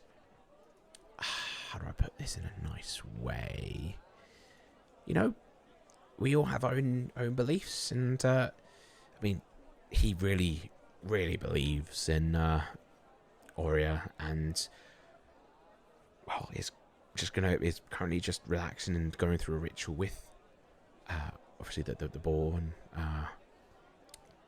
essentially praying for good luck tomorrow. As one should. They're probably at their pen. I mean, it's along the way. I mean, it's what number are they at? I think they're number 9. Wait, no. Number 9. Let me just keep this simple for myself. That would actually be pen 5. Right, pen 5. Good to know. Good to know. I'll keep an eye out for him. Buy him a drink for good luck tomorrow, so they say. I would like to place a bet. Sure. Should I do that now or tomorrow morning? Tomorrow morning. Tomorrow morning. Perfect. Yeah, we have newcomers potentially come in last minute, even if they have like had 0 time to prep for the race and stuff, and just think they're gonna come in and win it all. It's honestly quite cute. Yes, I unfortunately know of a similar kind of racer, but he has my faith. Oh, what's their ball name? I'm not sure whether it's Terry or Perry running in the first event. It'd be Terry or Perry Hogsvale from Thistledale. Oh, I haven't got them here yet, so fair enough. I'm Literally. sure I'll get them up on the board Yeah. in the next hour or so. All right, Yeah, well, they- come back in and bet. entry within a few minutes ago, I assume. I was listening in on the tent. He seems to know his stuff. Well, honestly, the Bull racing is my favourite time of the week. Gambling's good fun, but I honestly really like the competition of it. Oh, the arena's good fun. Have you watched any before? Hog racing or hog arena? I mean, either. Hog racing, only a friend of mine during his training periods. He would come through. He's more of a country racer than a track racer, so it'll be interesting to see how he performs. Oh, more. But I've I believe in heard good things about those for the Riverhaven races, the ball by ball races. Anyway, He said it. yes. it is Ball by canon. ball. That's canon. We'd lock that in. Ball by ball, very fun, very fast, very dangerous. Oh yeah, no, it's crazy. All right. One can say it's fast and furious. Oh, that was actually a pretty good news article, and that was titled that before. It's one individual And who here I just. thought us being original. It's just one individual who just kept saying that all the boar owners were his family. It was kind of strange, but Sounds like a Dominic, doesn't it? yeah. Good racer though. Very dependable. Sometimes you'd think he'd lose, and then the next moment he's coming back out of nowhere. Let's hope he's not here tomorrow. No, he's not. No, we're small time compared to what he goes for.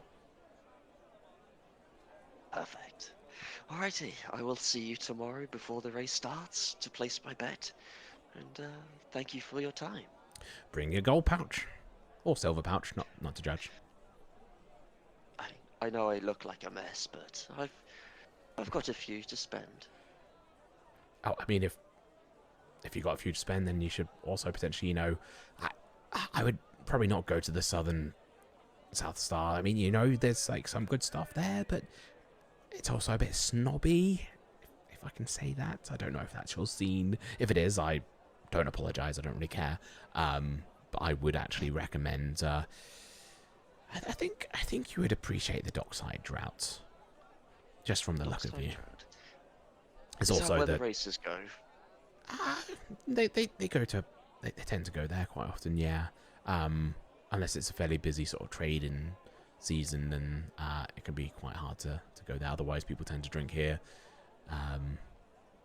But there's only drinks available on the actual race day, unless you work here. There's always drink to be found where someone's working. Let's be honest. There's also the Northern Heath as well. That's all the way on the other side of town. Right, so the Dockside Drought. I assume that's near the river. Well, the sea, sorry. It's quite a big river, yes. Yeah. It's by the biggest quay. river. It's right next to the old naval fortification. Okay, I will keep an eye out for it. Yeah, just And watch out thank for all you. the sand. Sand? Oh yes, I mean the sand farmers tend to walk in and out of there and trudge the stuff everywhere. I know it's coarse, rough, and gets everywhere, but one really doesn't need to watch out for the sand. Shrugs. Drugs? Drugs? Question. No, Question shrugs. mark? Oh, shrugs. I thought you said drugs. I thought you said drugs as well. Okay. So. No, they just shrug at you. Well, I'll bid you good afternoon and good evening, and I'll see you tomorrow. I'll see you then.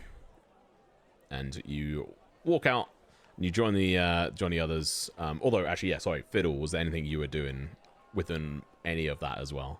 My apologies. Pretty much just the same shit. Yeah. Asking the same stuff.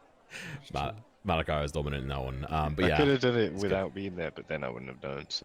yeah. So you both have that knowledge. You come out and you meet up with Theo and the Boars, and you guys can look to make your way back if you so wish. Or are you doing anything else? Going anywhere else? I would think that maybe while they were in the tent, Theo might have just started walking the track, if that's possible to do. To go and like see his way around it. Visualize before the big race. Exactly. Yeah, Like a footballer before taking a penalty. yeah. You notice a few doing it, and it is a circular course with mostly circle. I don't even know what the word for the shape of it is, but it's like mostly around like circle, and so you can tell like it's going to be fast and it's going to be a lot of turning, so it's going to take like a lot to. NASCAR, less like Yes, Formula One. essentially, but it's like one circuit is like considered a race. You're right. Yeah. Like Oh, a lap. okay. Interesting.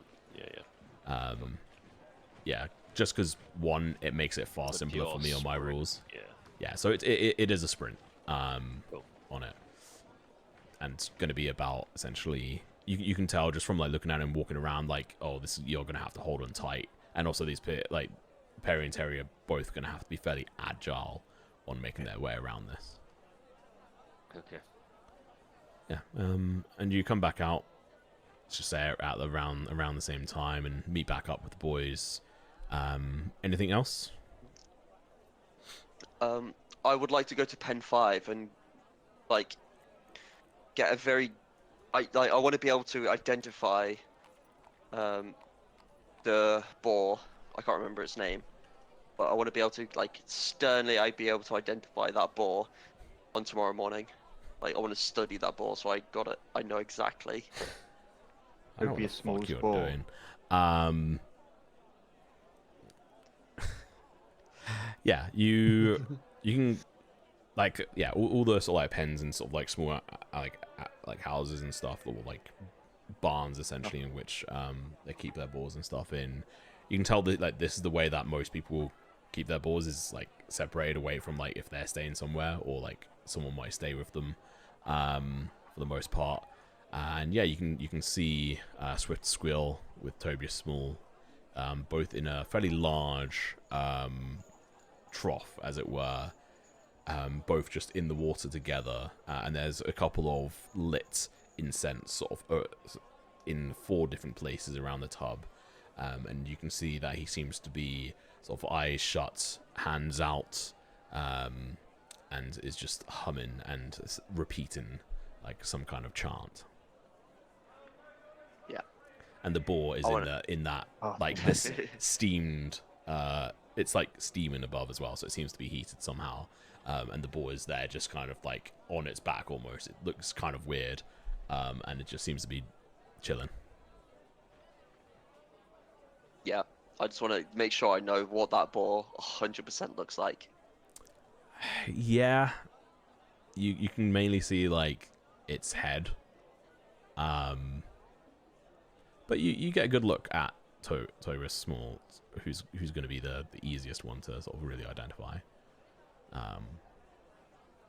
who seems to be human, middle-aged, and yeah,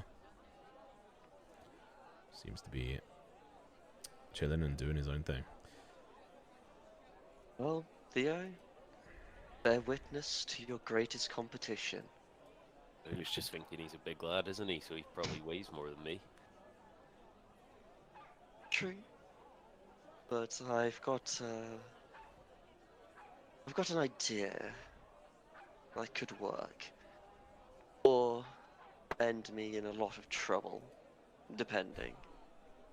Look, I'm here to race on principle. Alright, Malachi, I don't want you interfering with this man or his boars. No, sure you don't. Anyway, I'll place your bet tomorrow morning. Okay. They didn't want to take it tonight. That's fine. But if you don't want Sure. me to do... No, I don't want you to interfere with the race. Not at all? Not at all? No, not at all. Alright. Fair enough. Let's just go back to the temple. Find the others. Roll an I admire insight for your me, Malachi. moxie. Okay, a hole, yeah? We're never going to know what Malachi was thinking of now. Are you deceiving me, Theo? Are you? No, I genuinely don't want. I want these races to be fair. roll a persuasion or deception. Theo.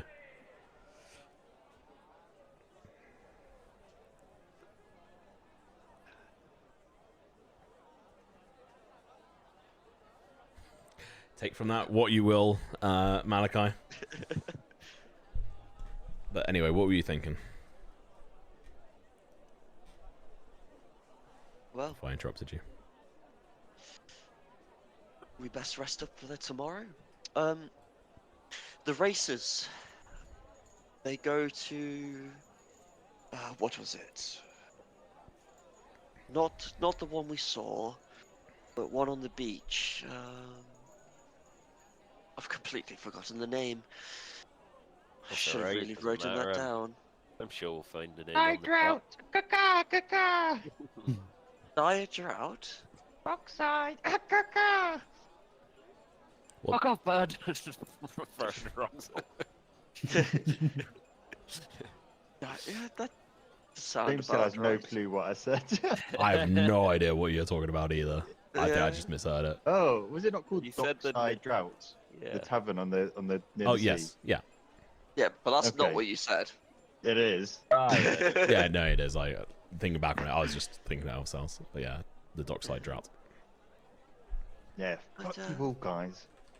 You should be listening that's and where the making races notes. go. That's where the races go. Alright, well, If you wanted to head there and try and mingle and prove your legitimacy, that's fine. Or we can go to the Southern Star, what we saw before. Apparently that's a bit snobby. cool. So Which that's where one? the high rollers would be. Alright. So Let's really... go see the others first. Meet them and we'll decide from there. Oh, in the temple. Mm-hmm. Fair enough, yes. Okay. And I've done what I've wanted to do, so it's all good. Anything from you, Fiddle? Nope, I'm down to go back to temple. Cool. So you guys are going to be making your way back, and what we'll do is we'll actually have a early break, and essentially the rest of you, so Fiddle, Malachi, and Theo will be making your way back, and because of the amount of time that it took for you to get over there, and then getting back, well, conversation and the checks and getting back, it will have taken you probably like an hour or so. So we'll then jump back in with the others and continue with them after the break, which I'm excited for, because there's definitely some potential spiciness that could happen on this front. So what we will I've got do... a cunning plan. God, what the fuck is Malachi I up want to to? know. I want to know. I don't want to know. Do what you're I going to thought he do. was gonna try and convince Fiddle to turn Well- into the ball. It Oh won't. shit! What I'm doing won't cause any harm to any boar. Look, Wait, you if you reckon we want to can have discuss it in another layer? We're DMs not between talking you, about the go for riders. it. But we're going to go into a break, and we'll be back in 20 minutes, so quarter past the hour. So make sure to go grab your drinks, popcorn, whatever else it may be, and we will see you guys in a bit.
All right, hello and welcome back, everyone. Hopefully you've had a nice break. I'm just going to click send on the quick Instagram story.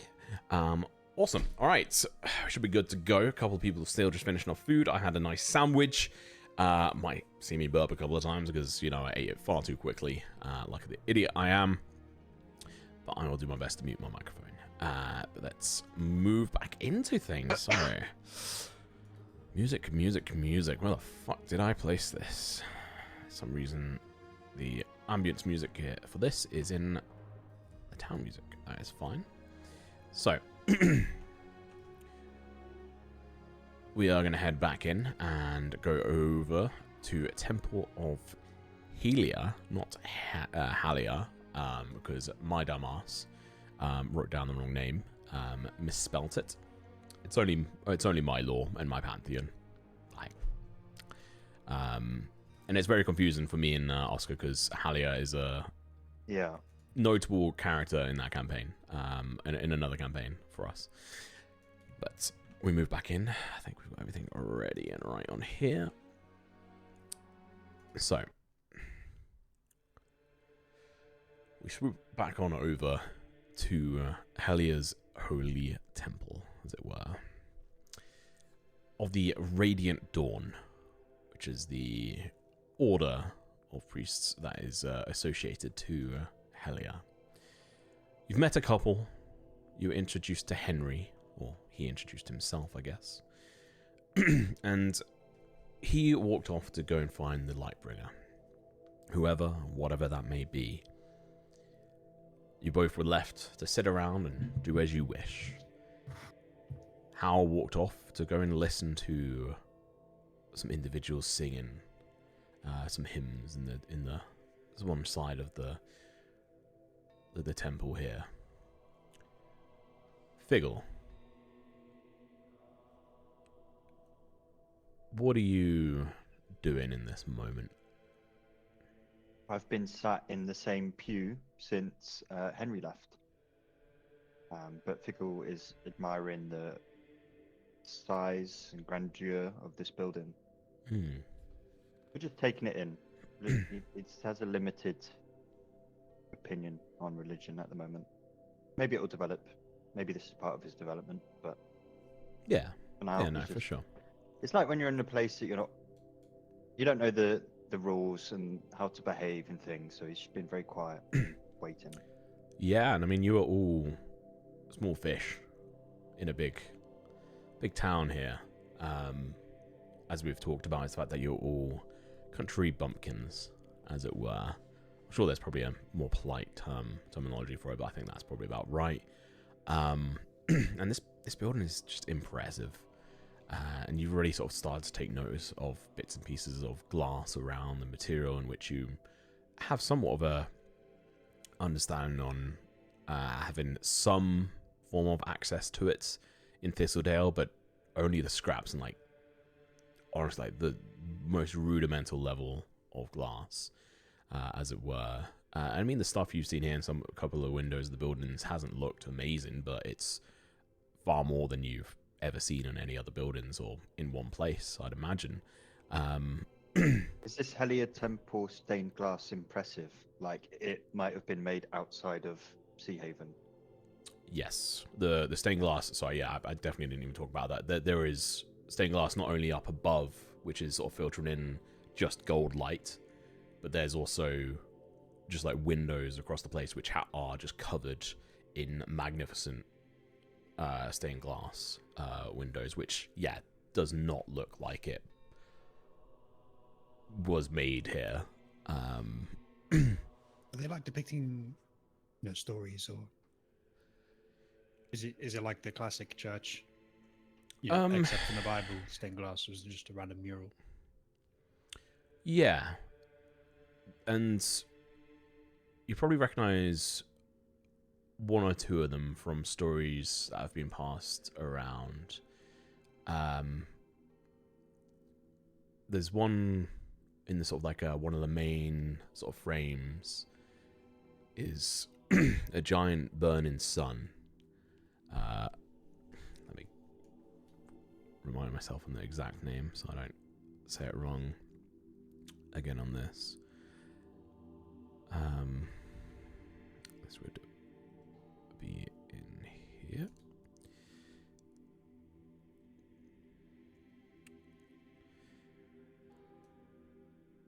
It would be depicting the sun Helios, which is associated strongly with Helia, and it's burning bright, sort of depicted as so, and then below it are seemingly the mountains of Ashen Reach.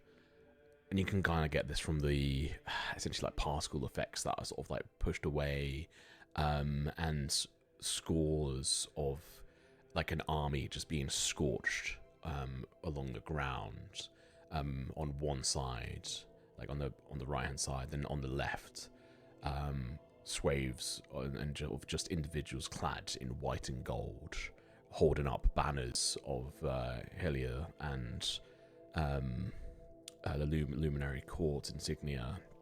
And this is sort of referencing the triumph the Luminary Court had over Ashen Reach, close to 300, 400 years ago. And I mean, it's something that everyone in the region would be familiar with, because it's essentially after that fight, this whole area region has been fairly quiet, without major disruption or wars or battles. It's been on the other side, and this is one of the things that the stained glass areas you see and recognize and can connect. And then there's others which are a little bit more generic in what they show in regards to Helia, and just like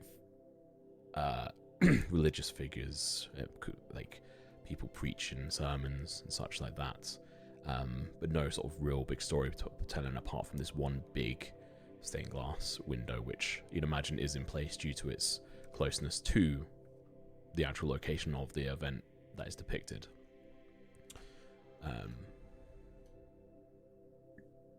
Yeah. Pretty comprehensive. Yeah. Thought I'd test you.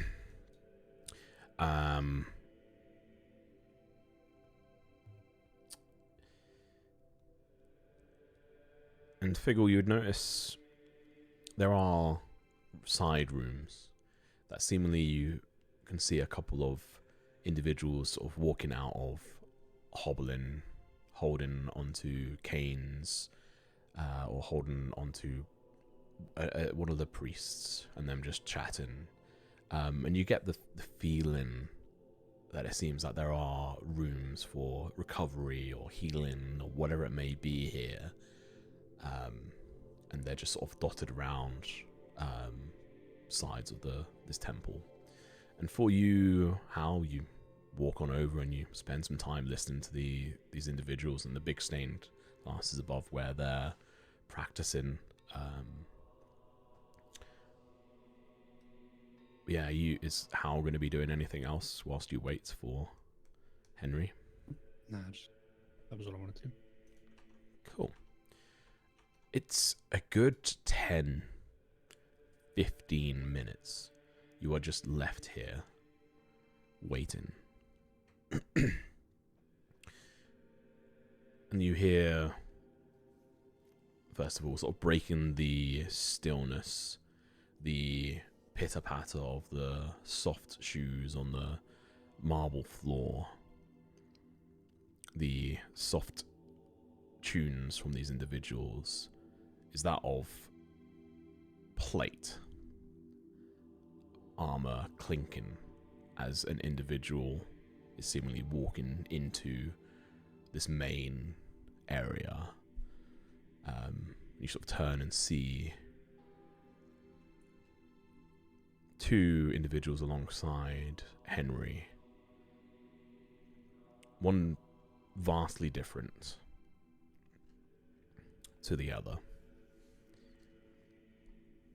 You see a very large, I say large, he's like 5'10", large head that sticks forward, rows of sort of sharp teeth beneath, like in his jaw, and large sort of eyes, of yellow irises.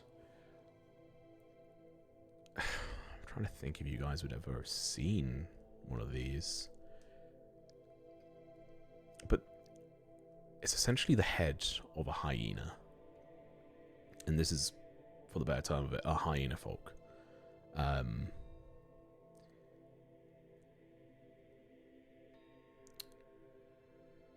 If you could both roll history checks with me, with disadvantage on this. Oh, I've just done an advantage. So. That's fine. You can. That's not bad. That's a 1. Because the other dice is a 1. Yeah. Yeah. So a 1 plus 0 and a 12. Okay. A 12 with your area knowledge. Perhaps through tales through some of the traders who have come through, or whatever it may be, Figgle, you've heard of individuals who've been described like this, hyena folk. There is another name for them. There's actually a couple of names, but that is the one that you are sort of familiar with and the easiest to remember. Yeah, with the 12, they're not commonly seen this far north, aside from when they're on pilgrimages to this specific temple. Yeah, with the 12 you wouldn't have. Yeah. But this individual is wearing full clad in golden plate armor. He stands tall, and even covered in this armor, you can tell it's a very thick individual. His fur is a mix of tawny and darker spots, reflecting his hyena heritage. And his armor, I mean, shines brilliantly even within here, getting reflected off the different light sources. An imposing figure. He has a brilliant golden cloak behind him. A rather large medallion that hangs along his chest. Not making any scraping sounds, but kind of slowly, like, sort of swinging from side to side as he takes his steps in here. Boots just look of the highest quality. His gauntlets, part of his armor, just look brilliant with the sharp sides down it. Sort of raises as if to sort of reflect the potential, some of the depictions or the spikes of the suns. A large shield sort of hitched to his back. And a circlet on his head, not wearing a helmet, it seems. And a rather large mace. A black and golden mace.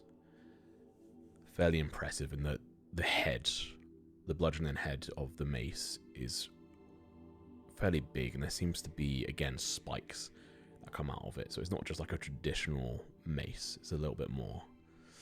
And the large symbol of Helia just across his chest.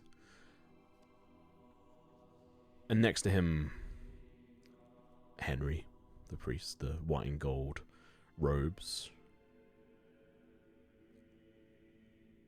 And then next to him stands another individual. Probably about 5 foot. Seems maybe human, could be half elven. Could be elven. It's hard to tell. They've got the hood up. Seems around middle-aged as they walk up towards you. Warm brown eyes. And a gentle but sort of firm demeanor as she walks up to you. And you can see beneath the cloak her hair is streaked with golden, sunlight gold, essentially. Sort of dyed or whatever else it may be. And their robes are golden, not white like everyone else. Their shoes are also golden. It's a somewhat garish for some, but it still holds a just a elegance to it. And every step they make, there seems to be a small light left behind on each footfall they make.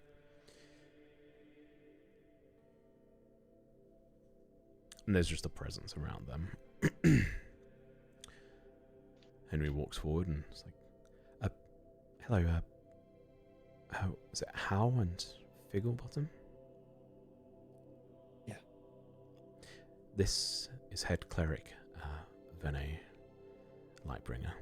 She is currently the Lightbringer. And, this, as he points towards the hyena figure, this is Jark. They are our protector of this temple. They are of the... originally from the guardian of the temple. And now this temple. And Othan, as he goes to say this, the hyena individual speaks. Oath of the Solar Guardian. Hell yeah, specific. And you can just see him staring directly at you. There's no warmth in their stare here. But no coldness, but they are assessing. Pensive, ready to act at a moment's notice. Yes, that's right. And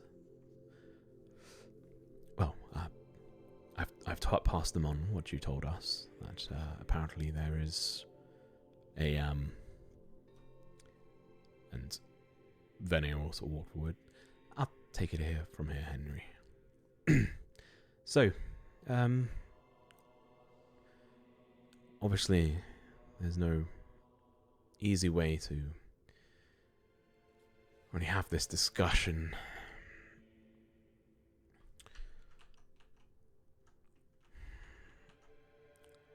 Well, before I get ahead of myself, is it your first time here? And they're just smiling. Yeah. I think for the both of us, right? Yeah. Well, at least I have not really travelled outside my village before. Welcome, in either way. If you face any illnesses or such, or need help, let us know, and we'll do what we can. And we hold a sermon every day that you're we're happy to have you come here, but I understand you're a follower of Durandal. There's no temple to Durandal here, but all are welcome.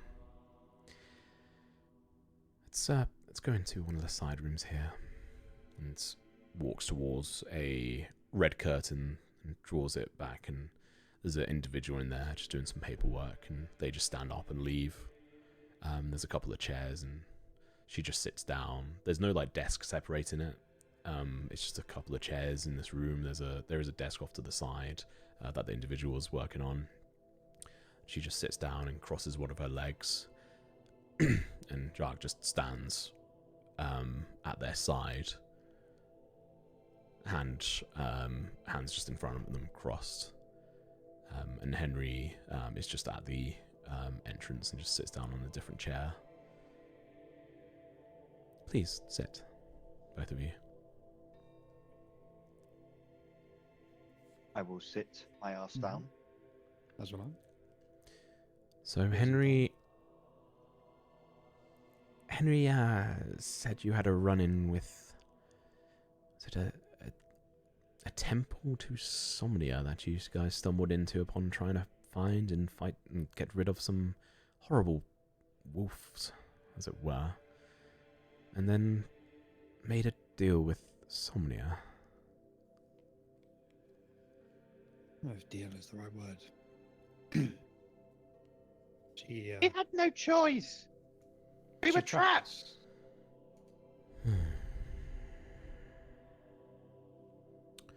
That sounds potential.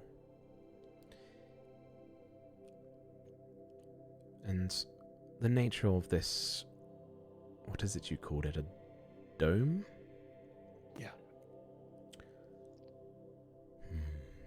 When did this happen?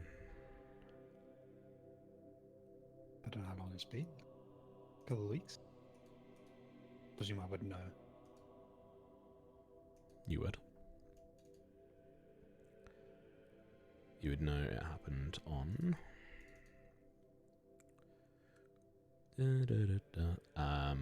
second of Bloomtide. Of And it's the 13th now? Yes. only been 11 days. That's 1 week.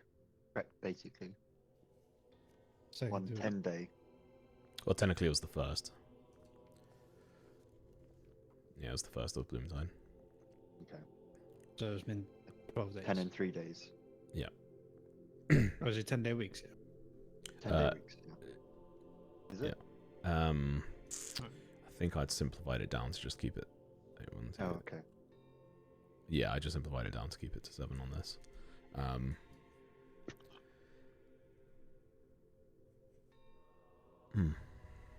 So you say it's been quite a few days.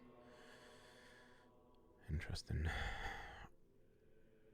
Shares a look with Jack.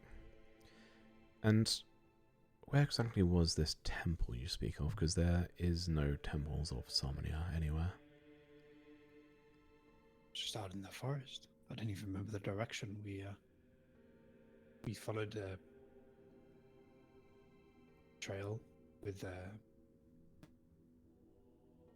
some villagers who were trying to help us out. And I mean, our whole village got together to try and deal with these wolves because they were aggressive. So we were all out in this forest, and it just so happened that our group, there's a few more of us that are in Seahaven from our village. They didn't come with. But we just found the right trail. Whether it was fate or luck, I don't know. But we were the ones that found this, the place where the wolves are coming from. Which, well, happened to be a temple.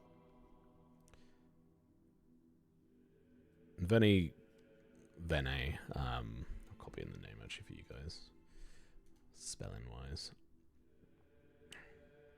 Well, for both of them. And This is my favourite part of D&D, where I check if my guessing of the spelling is accurate to the actual name. I feel like I've got it. I feel like I've got this one. I'm confident. I'm not confident on Vinay. I've got double N. I've written Vinay because I didn't know how to pronounce Vinay. V-double-N-E is what I went for. Oh. I'm wrong on both I got accounts. both wrong. it's meant to be head cleric as well. But realistically, it's just Vene the Lightbringer is all that matters. And Vene goes to speak, but Jag sort of like puts his hand up and says, "So the wolves, what were they like?" They were dire wolves. Bigger, Bigger, angrier, angrier. stronger. Shares a look with Vene. And did they have any uniqueness to them? Do I remember any uniqueness to them? You tell As me. an avid wolf. Well, Oh, people okay. killed a I lot see of how you're wolves in their asking. time. I see what you're asking. Is there anything special? I mean, this is more of a you having to remember.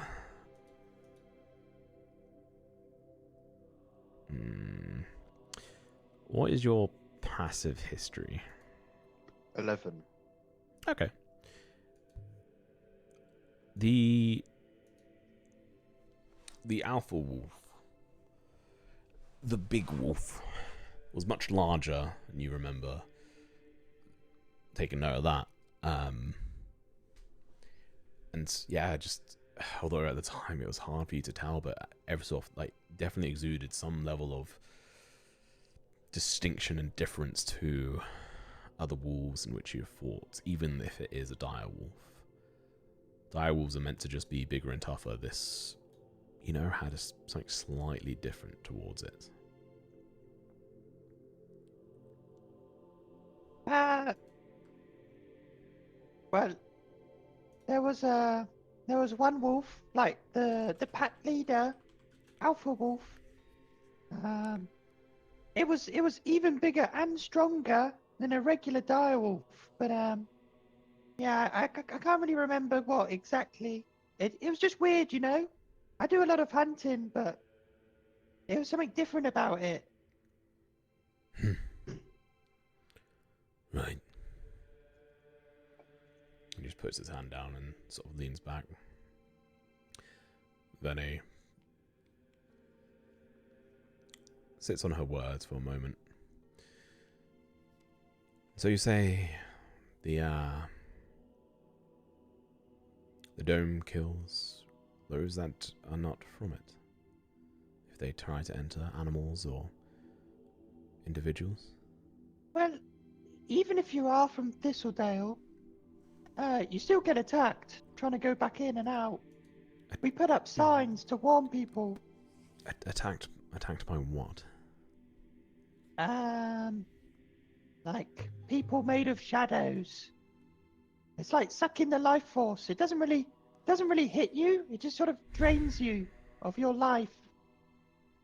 Our friend who fought them with us, fought the wolves with us. As we tried to return to our homes, she was struck down by the creatures, and they seemed to drain her of who she was, her essence. We saved her, but she was weaker, slower as a result. Wrinklier as well.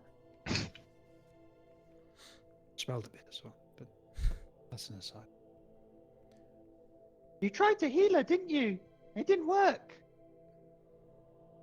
Yeah, I found that I said to you Henry here that I had questions over whether what we had done was, or whether I had done the right things. And since then, I'd been given some power by Durandal. I can only assume that's where it comes from. And usually, well, you can see these scars, and he shows the scar from the bear, the back of his head. Usually I can heal.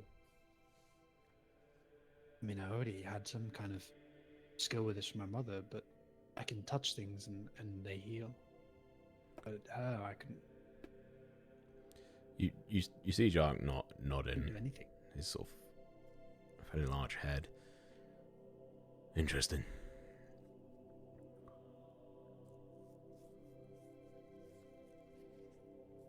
You're on a journey. Can you bring any light to the shadow? Then he chuckles, and she had a really intense, just stare, looking at how, as he's sort of showing these scars and talking. That is what we do here, but this sounds rather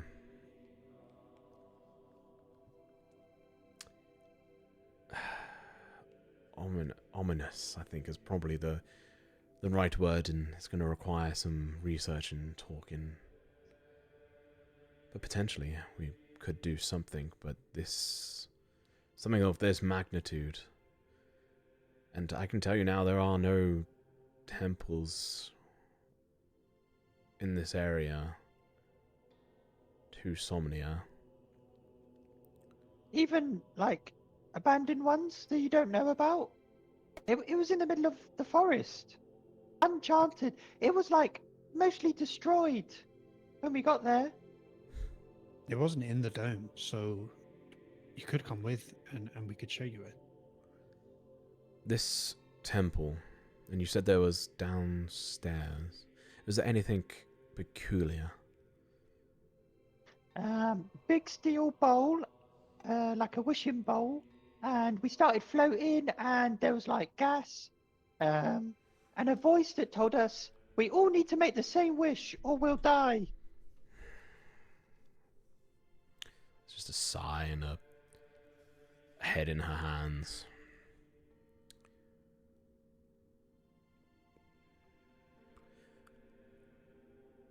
Well, certainly seems you may well have been in what appeared to be a place depicted and dedicated to Somnia, if you say so, but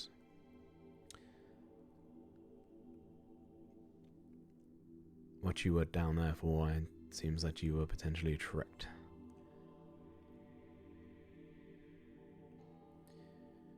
What happened after you made this deal?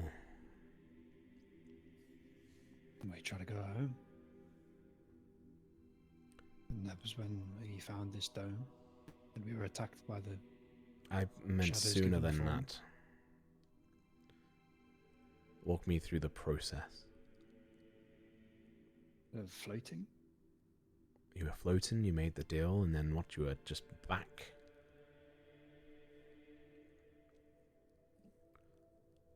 You were just returned to the temple. But we never left the temple.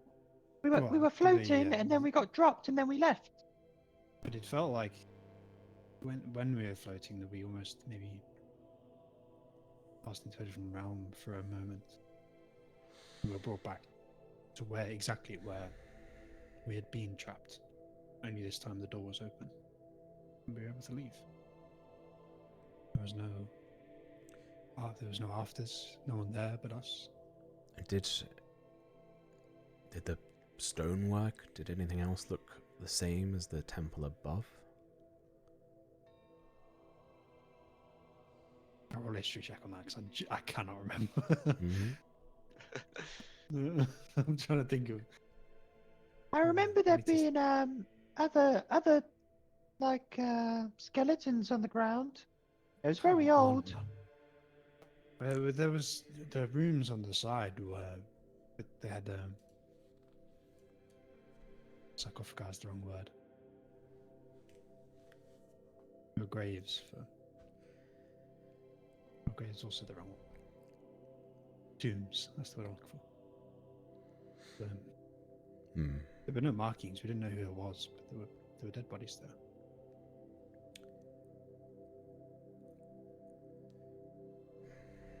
Well, it seems like you've all been... Well, just to correct me, how many were you who were down in that room? 6. And we weren't the first. There were dead people in that room as well. I doubt you were Corpses. the first, but you were the last. And could you tell me each one of the names of the individuals who were down there, please? Not myself. Diggle. Diddle. Remember them? Theo and Malachi, and then Sam. Just people from the village. No one. Well, we're not all from the village. Most of us are. Somnia is an interesting individual.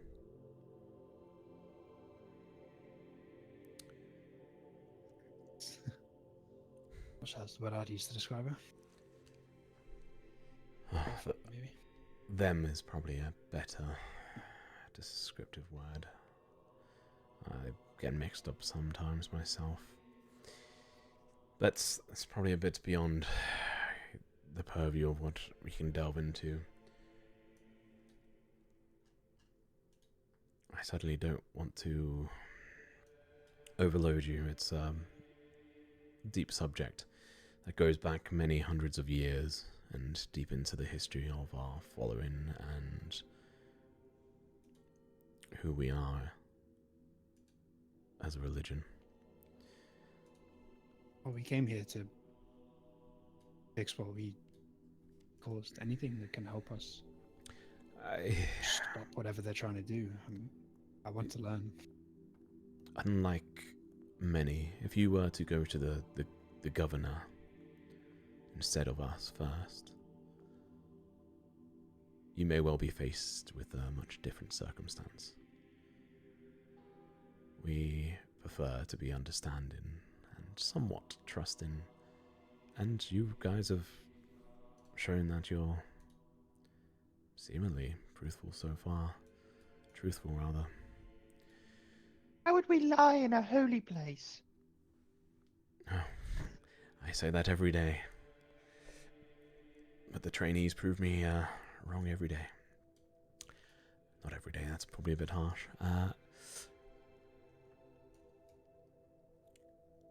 I would be careful on who you talk to this about. I would actually say, if you are to mention it to the mayor, then... Not, sorry, the mayor. The governor, then you'd likely be taken, well, into custody. And that may be your life. The Luminary Court is efficient, I'll give them that. And we are part of it, but we're also a religious entity. But Governor Grigrim... Interesting individual. Very, very smart. But has also been living through a time of peace and prosperous moments.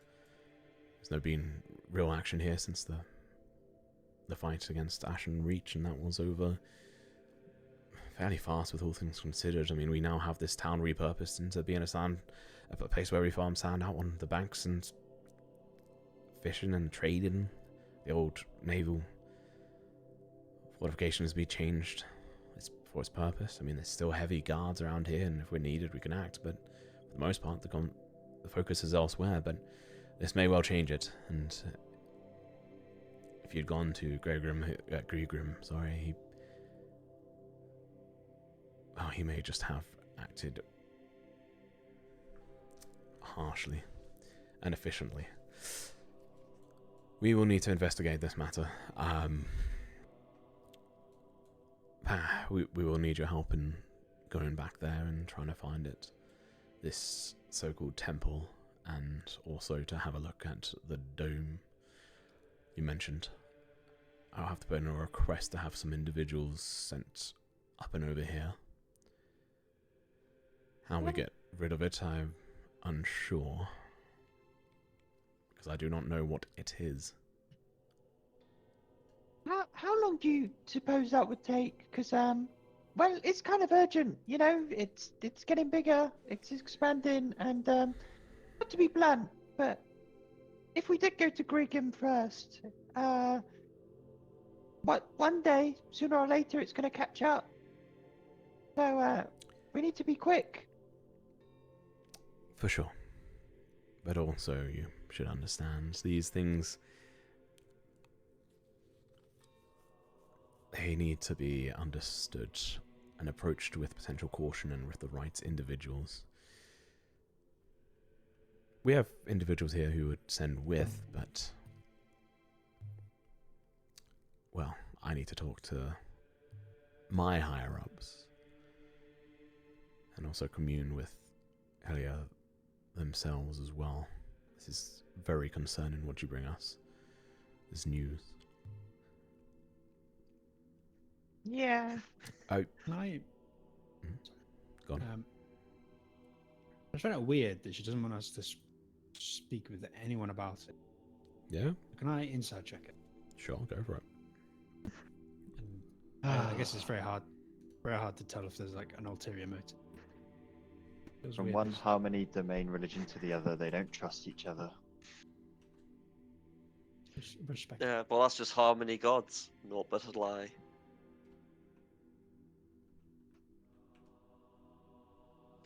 So gloss over your heresy this one. Out of character heresy. The way she's talking, the way she's... the understanding you'd get from it is the fact that it's less about not telling people, but it's more about not causing panic and also concern around for your own well-being if you were to go to Grigrim. They seemingly are trying to give you some form of advice and have asked you not to do so, and well, more advised you not to. But there's not like a you can't go and tell people about this. This is her opinion, and seemingly is trying to help you out here. That she has given you zero reason to distrust her. The way she is talking seems very open. The fact that, you know, I mean, Henry the priest is still there, Gark is here. They were talking fairly openly in the open part of the church for a long while, and just decided to come in here later on. There's no being real like, hush, quick, we need to move into this room. There's like a flow and openness to the communication, even if it is now in this shut off room. You've sold them to me. They're the nicest people I've ever met. Essentially, your bullshit detector is like, yeah, there's no bullshit here. Yeah. So, trying to be nice. Where are you staying in town? We've not. Yeah. We've not seen a tavern or an inn yet. You got a recommendation? Well, next door there's the dockside draught. Not that far away from here. And it's rowdy, but fun. Sometimes a bit too rowdy when, well, people get too drunk, but that's all part of good fun.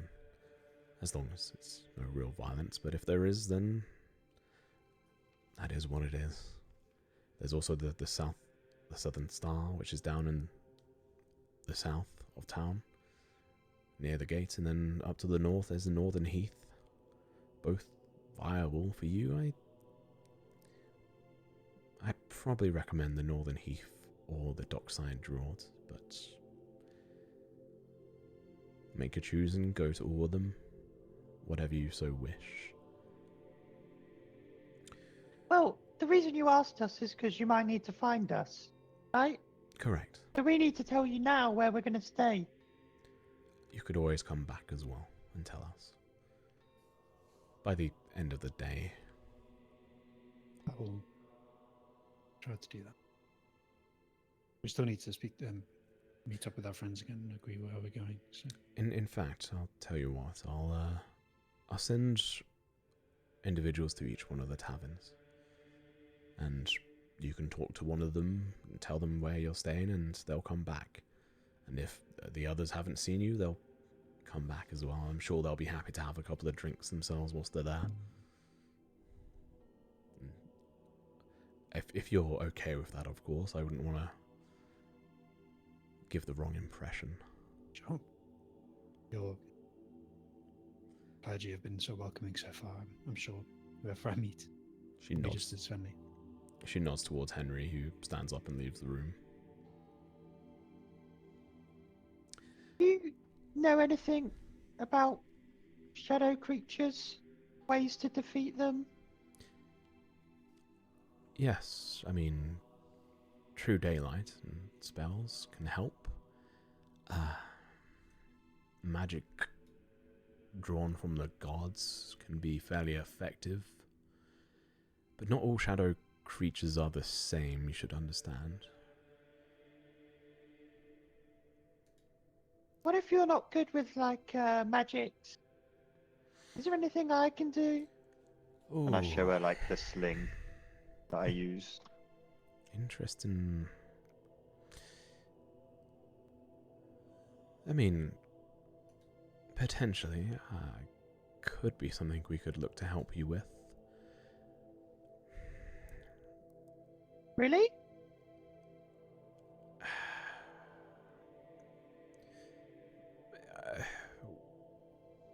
When closer to dealing with the issue, if we are nearby and together, well, not me, but other individuals may be able to help provide some kind of blessing on your ammunition, as it were,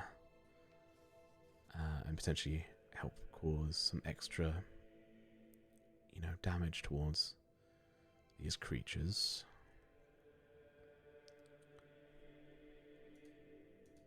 Okay. that sounds good. What do you think their motivation is? Why make the dome? Why is it getting larger? I have I my don't really know how gods think, but you speak to them, right? theories. As open as I am and we are, there are certain things in which it's sometimes best not to have it out there. But perhaps in time we'll talk further on this topic. If I'm told to head over there myself, then I'm sure we'll have plenty of time. But that would not be my decision to make.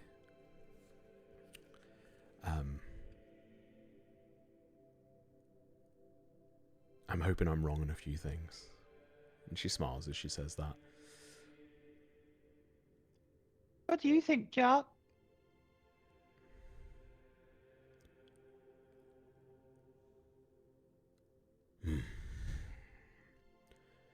I think interesting times are coming. Okay. And that is it. I think we're done, Hal. We need to find everyone else. Sure, let's go. Okay. And, thank you again for your willingness to listen. Of course, we...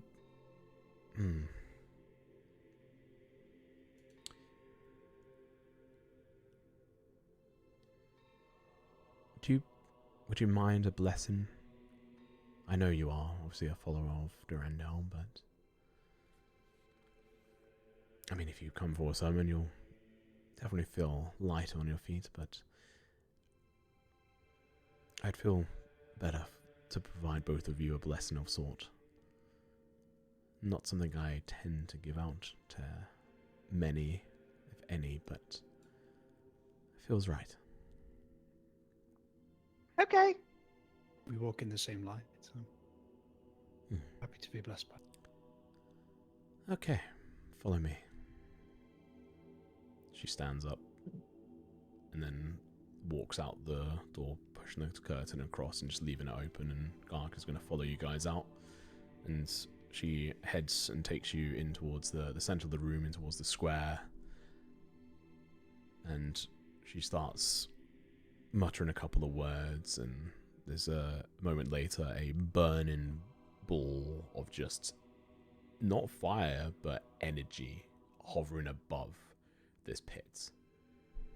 She turns around to both of you. Please, if you may, kneel before me. I'll kneel. That's all right. I think Fickle kind of goes like, feel quiet, right? Peaceful, respect. And then I'm like, Okay. then he kneels. Still doesn't know how to behave properly. Yeah. What languages do you both speak? Common, Giant, and Gnomish. Common and Elvish. Cool.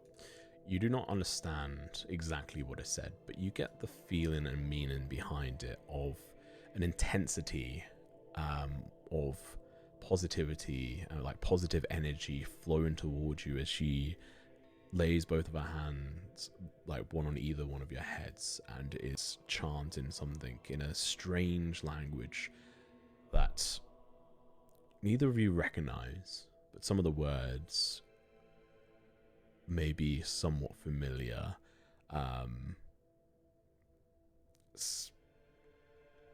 Yeah, I mean, you both just don't understand. And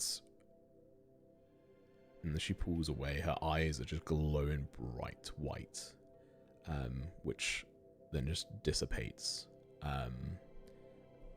And you both feel like a sense of warmth flow around you and then just hang there.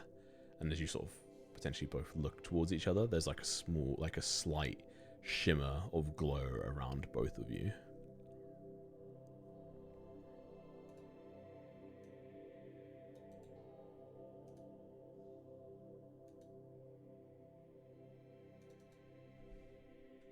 So do I feel any different?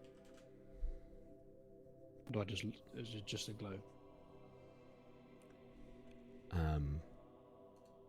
there's the glow, and like inside you feel different. And for the next 24 hours, you are both resistant to necrotic damage and have advantage on saving throws against it being feared or confused.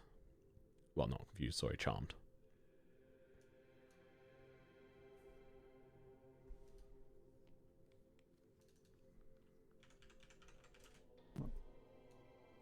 I was going to hit level 6 in the next couple of minutes. That would be pretty useful. What did you say? Well, in level 6, I can't beef it anymore, so nice to have that. A little bit early. Yeah, next 24 hours. She pulls away and nods. And you can see she is now looking like a lot more tired. Like whatever she's just done is seemingly taken a lot out of her. Alright. I'll see you soon. I need to go commune and talk with others. Explore the town. It's plenty on. I mean, even the ball racing is on tomorrow if you're still about. Which I imagine we will be, by the way. This stuff could take a day or two, a couple of days, perhaps. I think our friend's entering, so we'll be here. Oh. Have fun. I must go. And she turns and walks, and Gark is standing there, watching both of you, and then just walks on after her. Just the clanging of like the metal as she walks, as he walks away. An impressive figure at that. And you are both left there. I imagine standing now, not still kneeling. That's right. Yep. And what are you doing? I imagine that a certain 3 people might enter this temple soon. Yeah, that talk took long well. enough. I'd say the other 3, Fiddle, no, not Fiddle, fuck me, Fiddle, Malachi, and Theo. You both make your way towards where you knew they had headed, and again, I won't go back through all the description, but this building is immense, far bigger than anything any of you have ever seen. The architecture is just impeccable. As you guys get closer to it, what are you doing? Well, I don't want to take the pigs in there, so maybe you boys go and find them, and I'll just wait outside. Yeah, Okay, Fiddle, Malachi. I'll just go in. Just walk in and try and keep my distance away from people. A lot of people. I'm hoping less people will be inside. Okay, there's still plenty of people inside and outside. Remind me, what is Malachi wearing at the moment? Like pretty. He's got his deer hide cloak on, Mm-hmm. but his leathers are pretty worn down. It ain't pretty. Okay. Yeah. I'm thinking, oh, a homeless bum's just walked in. Let's help him. And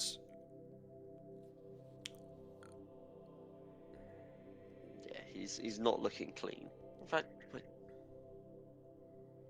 did he bath in? Did he? I can't remember. Did he bathe in the river not too long ago? don't Like think so. 4 days ago? I think he did. So he's a little bit clean. Yeah, Mostly we can dirty. say you had a wash. Yeah. Yeah, it would have been 5 days ago, and you guys have been traveling since then. You all stink. Yeah. To be fair. But yeah, you guys walk in. The deer hide cloak is way better condition than the rest of his armor. Because it's like 3 days old. Mhm. Just thinking about that as well, Theo and the boars are both still fucking caked in dried mud from the swamp, so we Yeah. rubbed mud all over us to keep the mosquitoes off. Yeah, I mean, I assumed you had sort of had some kind of wash And I mean, Ball's always going to be somewhat day anyway. But Malachi, as you walk in,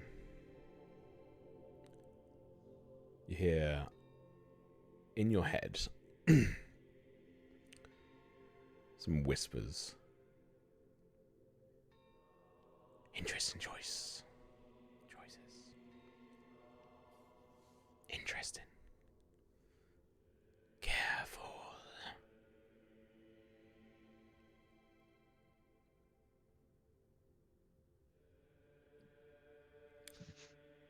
And then an individual walks up to you guys. Oh, you are all so wonderful. Do you need any help? And you can see yeah. beyond him there's the two your two friends in Hal and Figgle, just sort of standing there having a quick chat. Can you do me a favour and just say the words "interesting choice" for me, please? That's definitely an interesting choice as a request. No, that didn't sound right. I Didn't sound right at all. apologize. No, that wasn't you. Are you okay? Shh. Thinking. Just looks at you, Fiddle. Is your friend okay? Do they need help? He always kind of needs help. It's alright, it'll pass. Oh. Oh dear. No. And If not him, then who? Hal, Theo, no, sorry, Hal and Fiddle, you both see this individual, this clergy, sort of talking to them, talking to Fiddle and Malachi. Malachi there, just kind of in his fuzzled face, and sort of moment. What are you guys doing? I'm gonna grab Hal's hand and jog towards Malachi. I'm gonna. Hi, Malachi. Let's go now. Right, Hal? If it wasn't he, then who? Okay. Who? Then Hal, why? come on. And then I grab Malachi's hand and yank him along. Just a little train. Why? And who? It's okay, Malachi. It'll pass. Thank you, everyone. Bye. Bye. Okay. And It doesn't make sense. Why? Okay, shut the fuck up. No, Now's not the time for your crazy talk. I'm not crazy. I was crazy once. But someone said that. And it wasn't him. So why would they say it? Was it you? And at So, that point, Fiddle, where oh are we look, staying tonight? that's a hand. That's what that be saying, yins around. Having an argument with his finger. With my palm. We were told of 3 inns, but I don't know which one we want to go to. A fancy one, maybe. Well, this. Well, Which one's fancy? The one that looks the fanciest?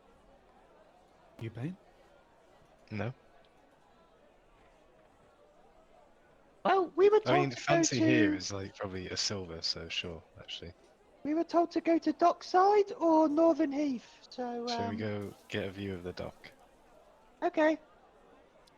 Are they back? Are you lot back outside now? Yeah. yeah, we're with you. Yeah. I've heard that the dockside one. That's where the pig racers go. Oh, there we go. Whoa, That is whoa! my Oscar's camera. Don't tell Malachi, Oscar's don't tell Garrett's Malachi. just Weird. gone cyberpunk. That was crazy. What happened? I missed it. Oh, like just glitching out his whole Fig, camera. yeah, Figgle's been glitching Oh. all session. There we go. Yeah. What the hell? All session. I've not noticed it until now. That's not good. Yeah, maybe just try and plug it back in, mate. You know, give it. That's a just Oh, the that is blessing. really funny. Look at my face. Yeah, I'm going to replug it. That's going to screw up Tom's. It's fine. whole I've shebang. turned it off now. Okay. So what's the decision? Yeah, Died. the pig racers go to the docks as well, so I wouldn't mind going there. Yeah, we're gonna go over there. Yeah. Did my palm reply back to me, perchance? I missed that. What did you do? Oh, I accused my palm of talking to me. Nothing. Specifically, Crix through my palm, through that mark. Oh. There's no response. But that mark does continue to burn. Which is always burning. Constantly uncomfortable. Oh, you Right, can't. well, this guy's talking to his hand, so I think maybe it's time for a drink. Yeah. You alright, Jill?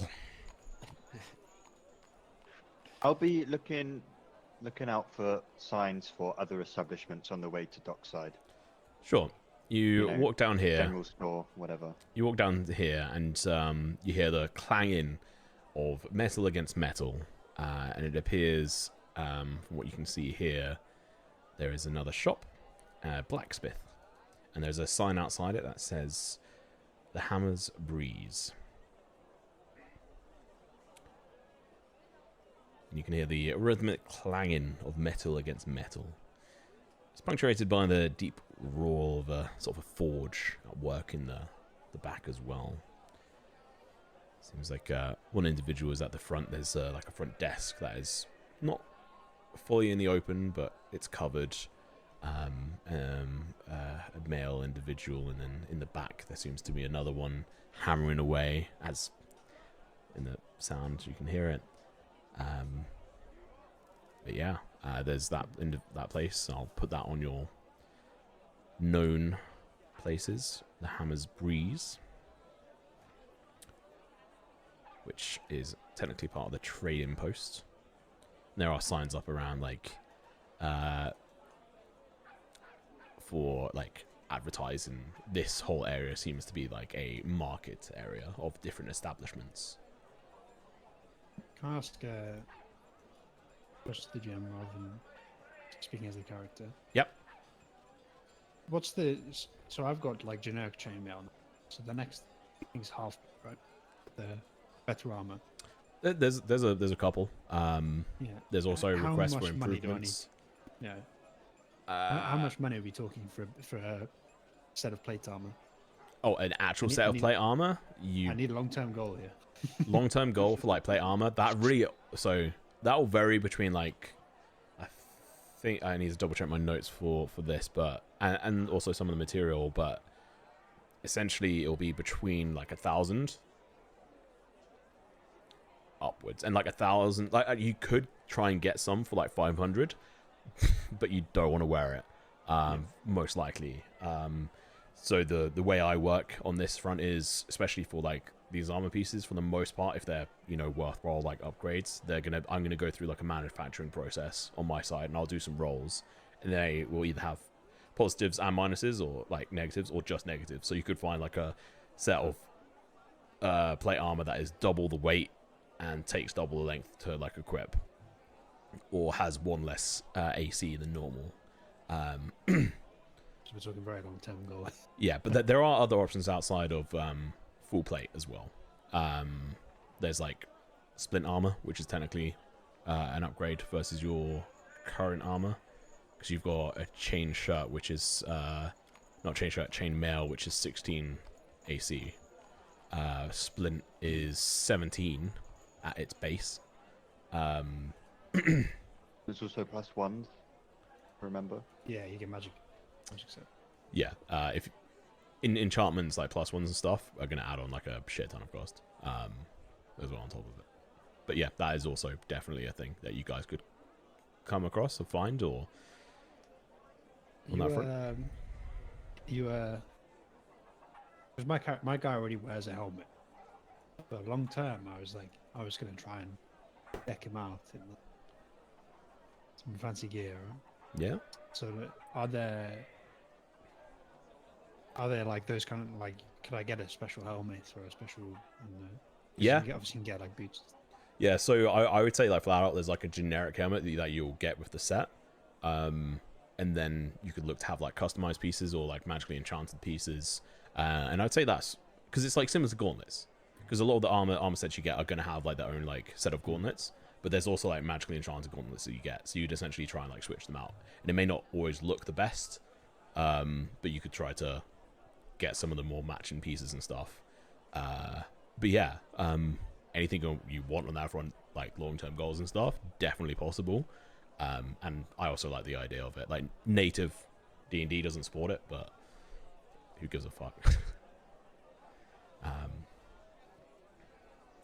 Yeah, definitely possible. It's and within this as well, you can make requests for things to be made. But you'd like need to supply the material or pay for the material, and then also pay for the time which it takes, and then you would essentially get the item after that time has passed. And I would be doing some roles behind the scene for that individual, so there'll be like journeyman, blacksmiths, masters, apprentices, and other stuff. But well, you won't hire apprentices, it'll be journeyman, which is the lowest that you can go.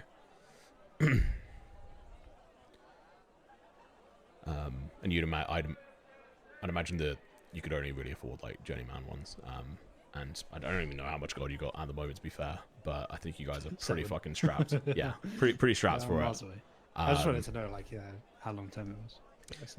Yeah, for like full plate, yeah, like that's the kind of stuff that like certain types of soldiers and level of people wear.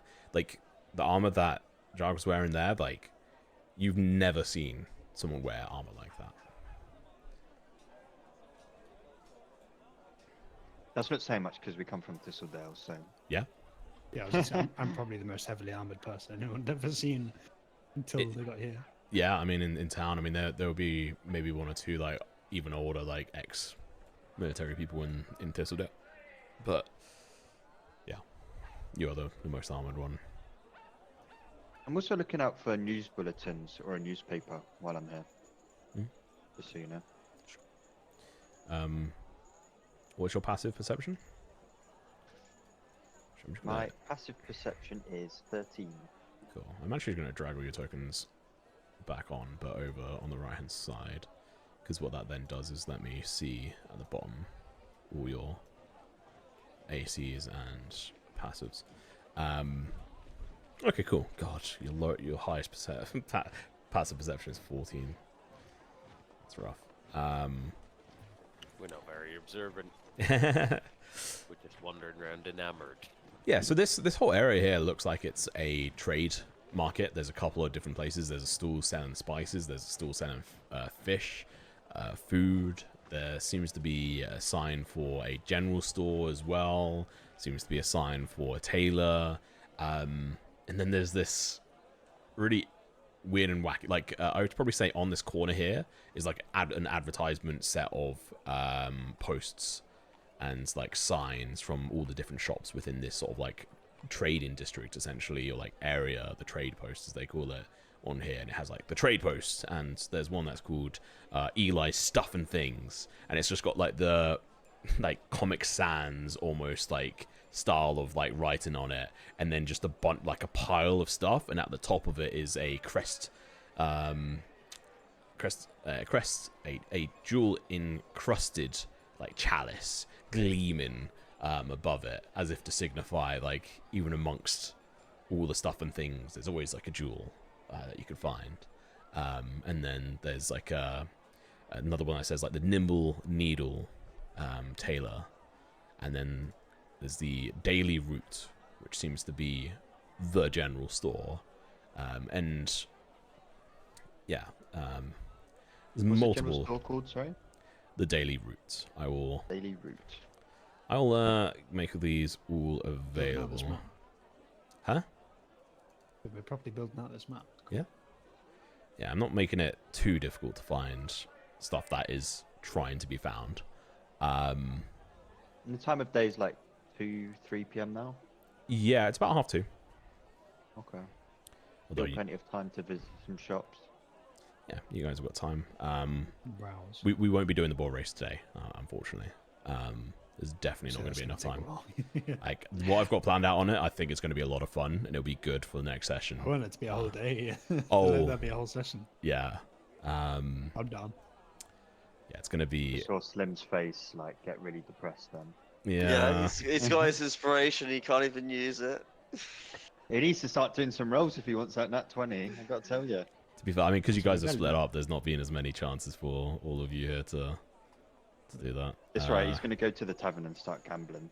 Okay. Sneak it in. Yeah. Yeah, let's that's what I've been also- saving rolls for. It's the gambling session before bed.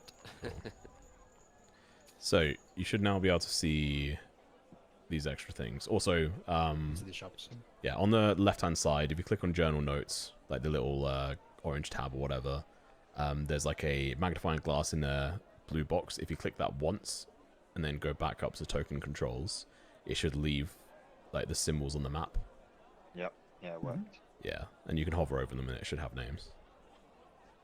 If it doesn't, let me know. I don't is it? have. Where am I looking? Can you ping it? One of the examples. Here.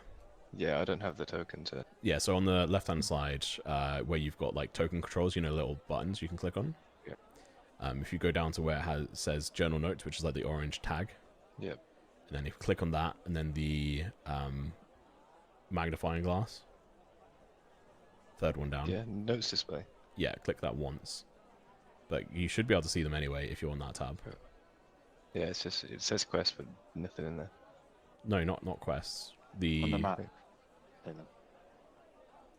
When you On the- click that orange tab. Oh on the wait, map- yeah. Okay, now I can see one. Okay. Yeah. Sorry. I got Okay, it. I got it. I got it. But yeah, so you have those on there. Can't see them on the stream, by the way. Yeah, I know. Okay. There's not. I guess, and if Tom turns them on, we'll be able to see everything. No, it's not that. It's because of the way I've got No. the thing captured. I might be able to. No, I can't. I cannot turn them on. Fair enough. Not whilst we're streaming anyway, because I have to do some fiddling, and it's frustrating. But essentially, just for people on stream, their buildings around here, here, and here.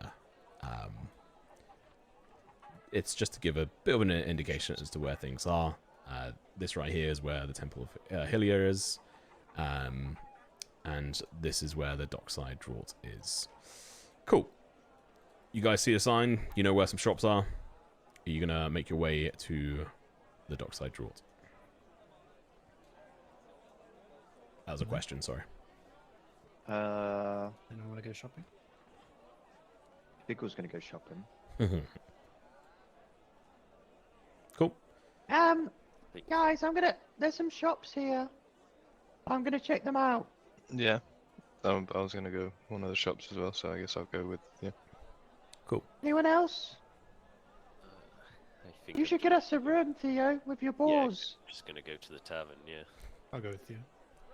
It might be an idea to try and find a stable of some kind for them. They might have a place off the back of the tavern. Oh, but they're used to sleeping with him. What if you put them in a stable and they don't perform tomorrow? As long as I'm not in the Oh, yeah, same no, room. I wouldn't do that. They're staying in my room. Theo needs to do his ritual with them. A ritual with pigs, eh? Yeah. Yeah, like we saw that guy doing at the track. Yes, I'm going to assume what a man is doing in a hot tub full of pig. Wait, what? What are you talking about? Yeah, what's Oh, that? the favorite for the race tomorrow. He was, Yeah, He was doing some kind of ceremony with his pig. that's got to be illegal. Well, apparently not. As long as he doesn't give him any speed tea, it's fine. What was he Yes. doing exactly? Don't want to tell you. I don't want to remember. Okay. And Figgle kind of shuffles towards the shops. Okay, so Theo is going up to the tavern. Who else is going with him? Yeah, I'll go with. Yeah, same.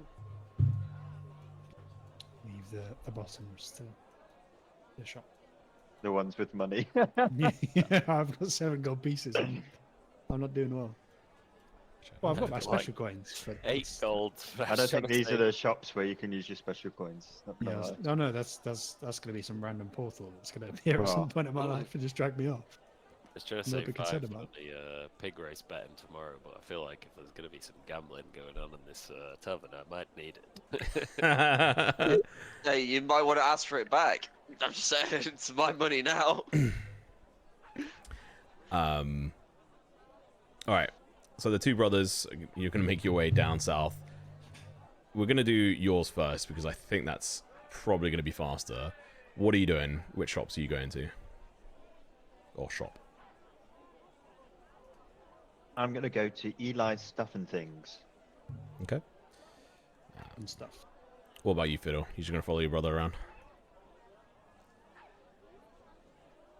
Now you've said it like that, they won't. Taylor? Where you going, Fiddle? 1 sec, Yeah, sorry. good talk. We'll take that as a yes. Because we're not waiting. Because I want to make sure we have time for stuff. You both move down and over towards Eli's Stuff and Things. Oh fuck, I hadn't done this. How do I sort this? How do I sort this? How do I sort this?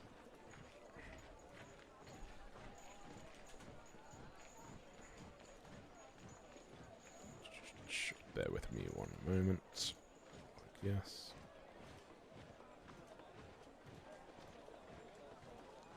Save. That, click that.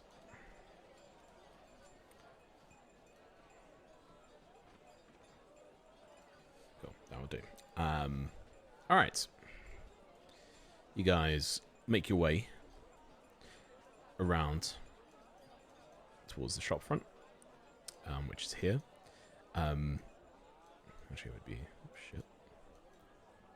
further around. It's this building over here, and there are glass panes, like windows down the front, and then a rather fanciful door in between these two sort of open windows. And in the open window, like not open windows, like the windows just beyond it, you can see all manners of like books, trinkets, vases. There's a broom in one side. On the other, there's like a random piece of fabric. On the other, there's like, I don't know, a small statue of a fish. And as you guys open the door, there's like a clang of the bell, letting whoever's in here know that you're entering. And Hello? there's like, you hear scuffling in the back, and it's like the room has just got just a crap ton of stuff all around you at this point. You hear a yes, one wait, just coming. And like again, like stunt, like crumbling of like seems like a box is just being shoved off something, and there's a crash and a bang and a oh fuck, whatever, and then the individual walks around into your eye line behind the counter, and you see a creature very furry. Okay. Can we see over the counter? Is it a raccoon person? Yes, it is. Wow. So Yo. you see this individual step around, far taller than either one of you. The counter has a low point in it, on it for short folk like yourselves. And they come around and say, "Ah, yes, welcome." I've never seen a tall raccoon before. What's a raccoon? I'm not a raccoon. I'm a shadow paw. Don't be so racist. Oh, I'm saying I've not seen. I know you're not, but I don't know what to call you. Now I do. I'm Sorry, Eli. Shadowpaw. Eli's store. 7 things. Hey, What's the best stuff and things you've got? Oh, I mean, what are you after? There's so much stuff here, so much. Trinkets, things I can throw with my sling. I hold my sling up. I can start spinning it a little bit. Swords, gems, anything. What's the best stuff and thing? So as you hold up your sling, they move dart around quick speed and look at it and put their hand up to their head and move two of their fingers on their hand ching, ching, and this small glass pair of glasses on one eye drop down one and then a second one, and they're looking at it what's that? Oh, it's just a sling. Interesting. And you use this to fling stuff? Yeah, like these. And then I pull out a vast array of things. I pull out a pouch full of dust, a pouch full of glass shards. Oh. I pull out 2 stones connected by rope. I pull out a really shiny, jet black polished stone. I pull out a stone that's connected by chains. They're so you pull out those smooth stones. Those are really, really smooth stones. Sucked stones. That's interesting. Shiny, right? Yeah. Oh, I have plenty of stuff here that could be used as things to throw. And can you roll a 1d20 for me? I can indeed. And can I have everyone roll a 1d100 for me, please? That is a 2. Does that Minus include roll. me for 1d100? Yes, absolutely everyone. Yeah. There you go. That's really Why did I thinking throw about that. 2? Or is it just the same color? It's a Oh, yeah. It's just how it's done. cool.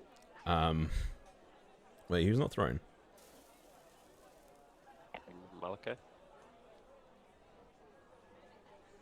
Yeah, I went with Theo. Into the place. You're not Yeah, listening. yeah, You're saying that roll a that's 1d100. 100. Sorry. Lost kind of space. All good, mate. 1d100. Blah. No, that's 2d100. Why have you done that to me, game? Cool. 55. And you rolled a 2 on that. Oh. He sort of moves through a shelf, moves a couple of things across, and then pulls out this box and blows on it, and just dust goes off it.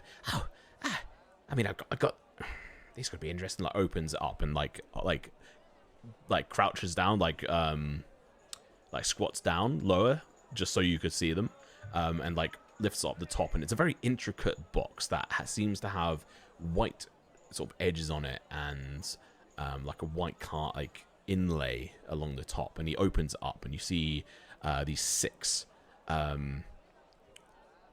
six-sided dice, and they all seem to be made of different animal bones. I mean, you could use these, but I don't know how much use they could be, but Why are they in such a fancy box? don't know. Fancy things. Where did you get them from?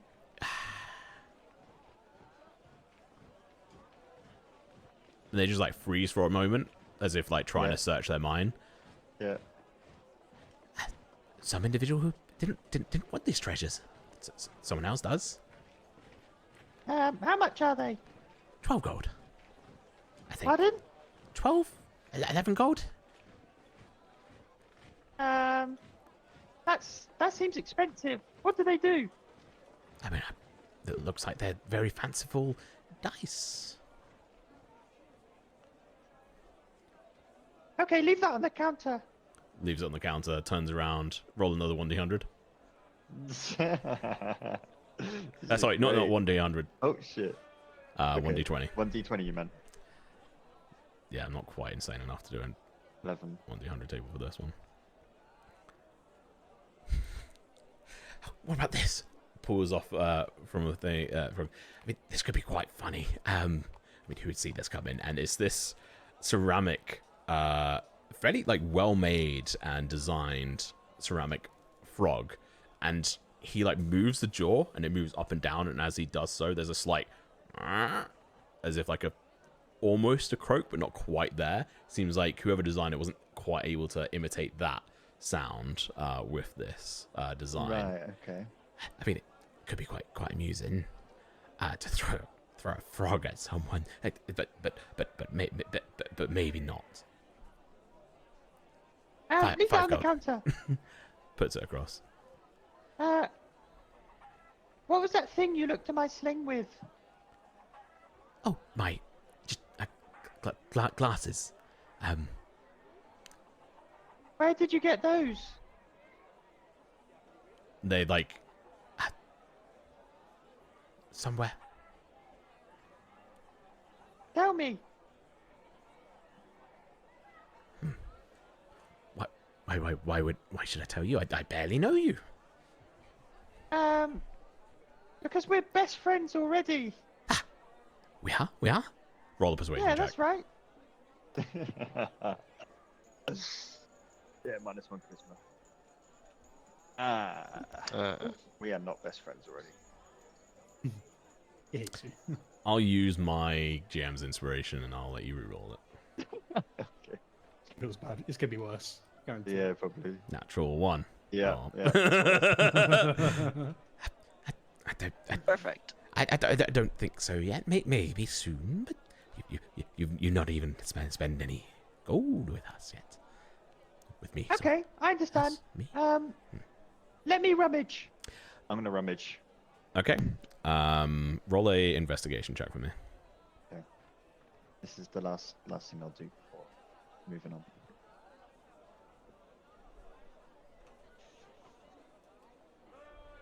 Oh, 13. Okay. Roll a 1d3 for me.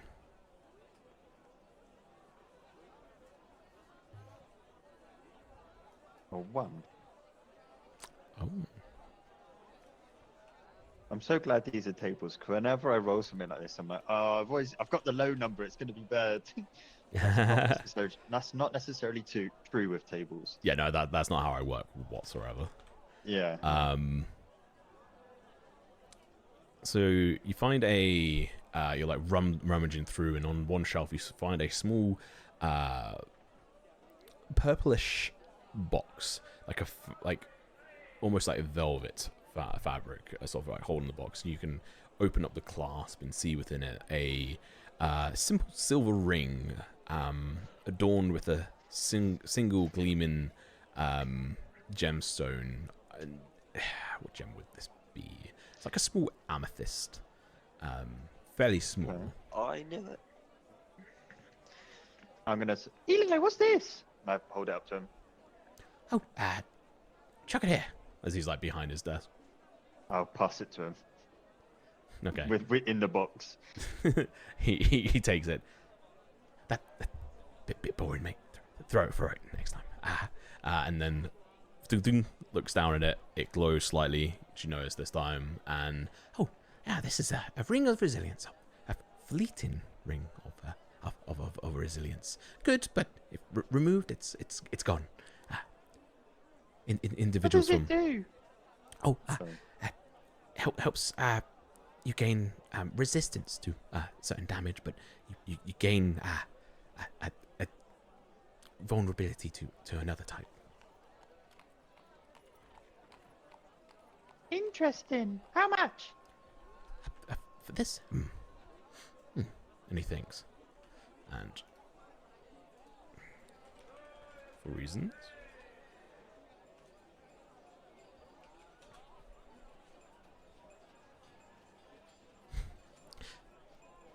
$103 gold. 103. Yes. Sounds like a bit of a scam. Okay, I'll jiggle. pay 10 gold for the dice. Together? No, just the dice. Hmm. And you can have a stone. And I'll Done. get one of the polished stones. Okay. And he hands over a set of carved bone dice, which you can add to your inventory. I got scammed. Can I ask him what he's got Or for me? did you? What did I? Sure. Hmm. What is it you're looking for? Young. Well, something magic-y, like kind of like that thing. Have you anything like that? Oh, I mean, What you just offered, Vigil? there's magical stuff all around.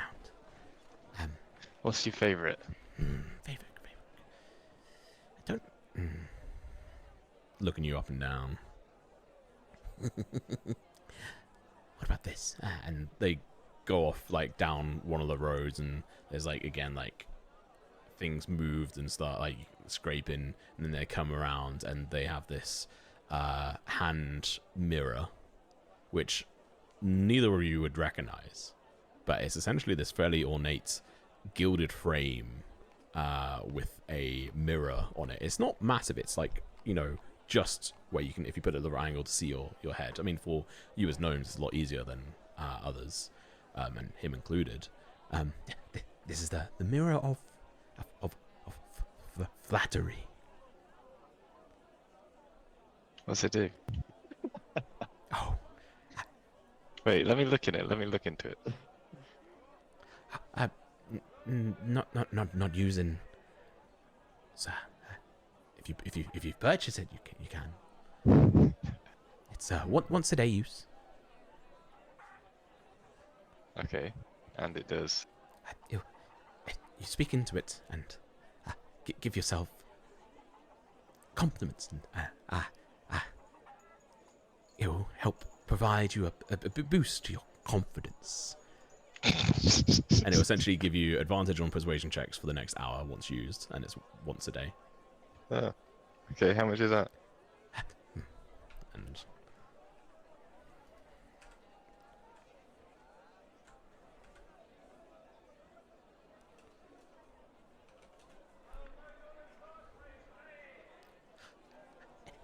$87 gold. No, 77 gold.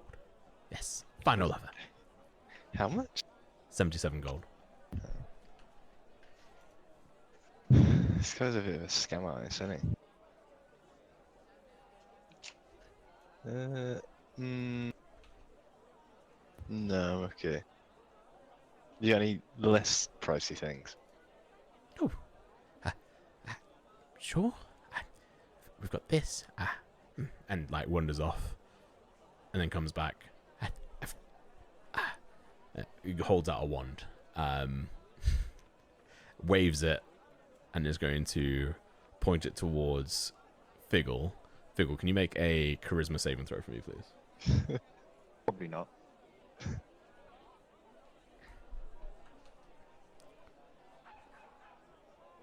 Wait.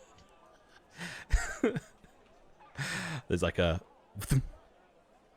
and then like it's not like too visual, but you can just see like the glow on the end of the wand, Fiddle, and Figgle, you feel like a sensation of like your face starting to like creep up on your left hand side, and then stops as you're like, the fuck, like slap your face, and he's like, oh, sometimes it works, sometimes it doesn't. Is that going to force me to smile or force me to have a stroke? Which way was that going? Wand of smirk. It's a wand of crooked smart miles. Wonder what? Crooked smiles. Yes. Oh. And how much is that?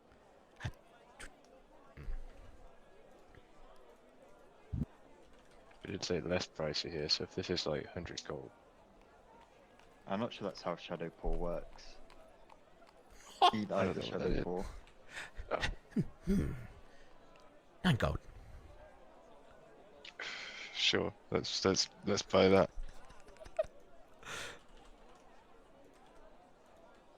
Eli, one thing before we leave. Yes.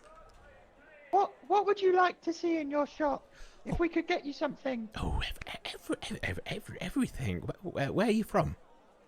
Thistledale. Oh, I mean, if there's anything that's specific to that, then there, or any magical items, I'll be happy to buy. Is there anything you're specifically looking for? I'd like to get some glasses like you. How much is this worth? And I take off and show the Mist Caller's veil. Where's this from? It's from Widow's Edge. What does it? What does it do?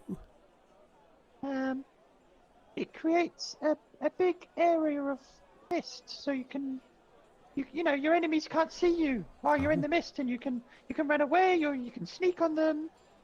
But it's one-time use. Interesting. One-time use. And you see like a genuine look of interest.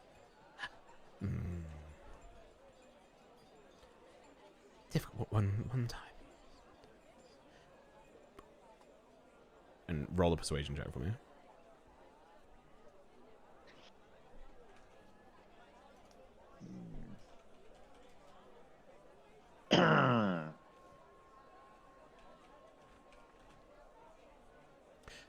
For 44 gold. 44? Yes. Seems unique.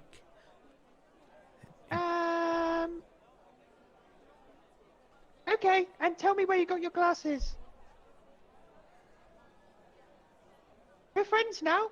We both spent money. Not yet. Maybe Okay. Maybe another time. 44 gold.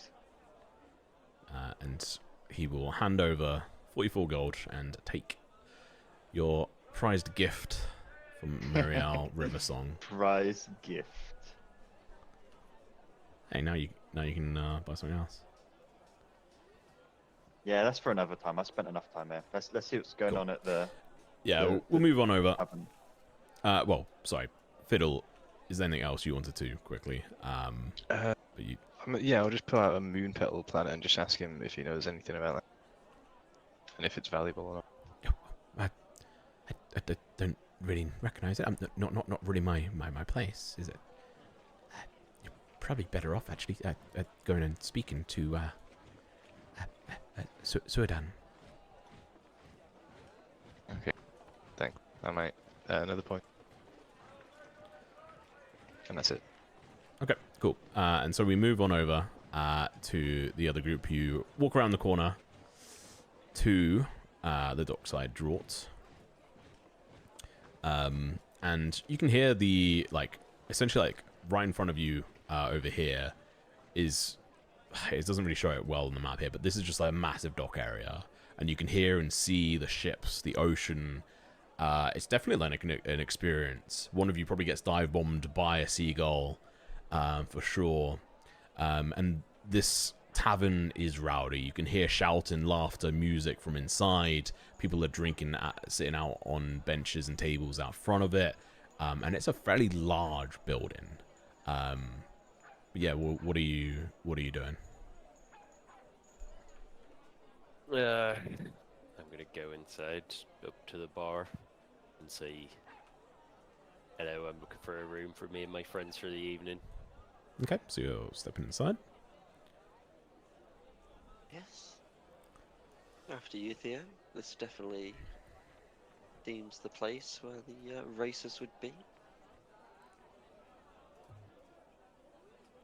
Looks more like for sailors to me, but. Pilots are different crafts. No, that is the wrong music. Maybe that's their weekend job. I mean, they ride the oceans during the day, they ride the boars during the night. Yeah. Yes, we'll do. So yeah, you step in, and it's an interesting setting. There is like a nautical theme in here, unsurprisingly. There are individuals sitting around bars. There's people who seem to be dressed up in boar jockey outfits, which are now a thing, I guess.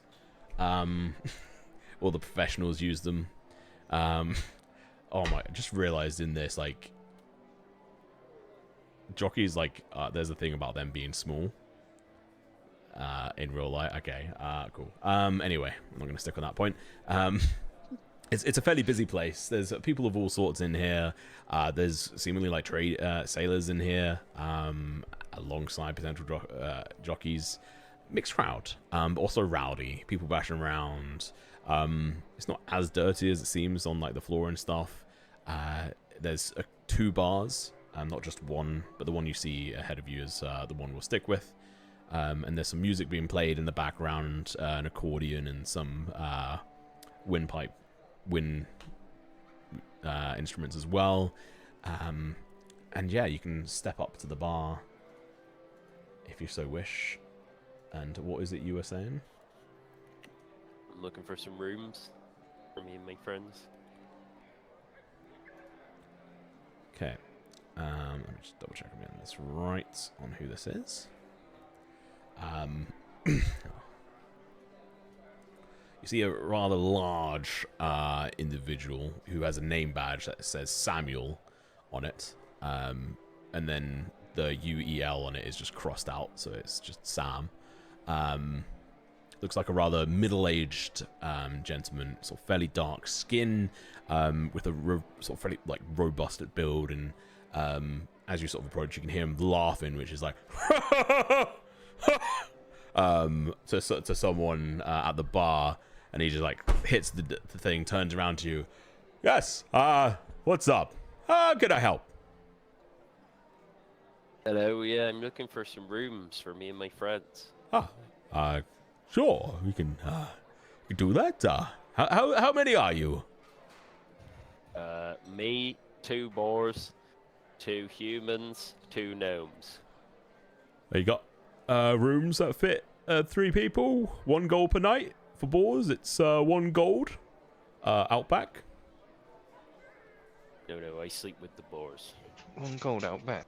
Whatever you do out if you want to go out there and nap them, you're not the only one, but they're not allowed in the rooms. Why is it 1 gold out back? Do they have like a room out back? You're not there. Yeah. No. Alright, I'll find 1 out back for the boars and 2 rooms. 2 rooms, sure. And so that's for 5 of you. Yeah. 1 night. Well, yeah, 1 night for now, yeah. Oh, that'll be 3 gold. I turned around. Who else did my guy now, right? I just turned around and like wide-eyed look at them. God, not exactly. Did anyone got any gold by any chance to pay for the rooms? I'll throw in a piece. Yes. Now, I can, now you... I can give you your gold back. Oh, well, that'd It's be great. fine.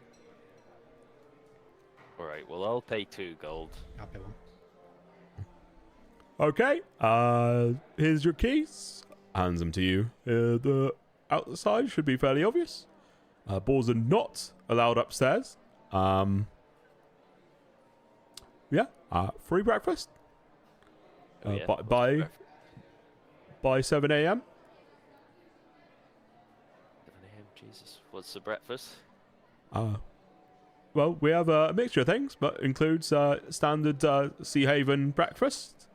There'll be grilled fish, some eggs, and some bread. If you're not into fish, we have some meat as well. Okay, yeah. Not bacon. meat, That'd be a no. bit insensitive. Yeah, no. Put me down for 1 beef breakfast. Sure. Just come here and ask for it in the morning. That'll be good. Alright, yeah, sure. I'll have a pint as well, please.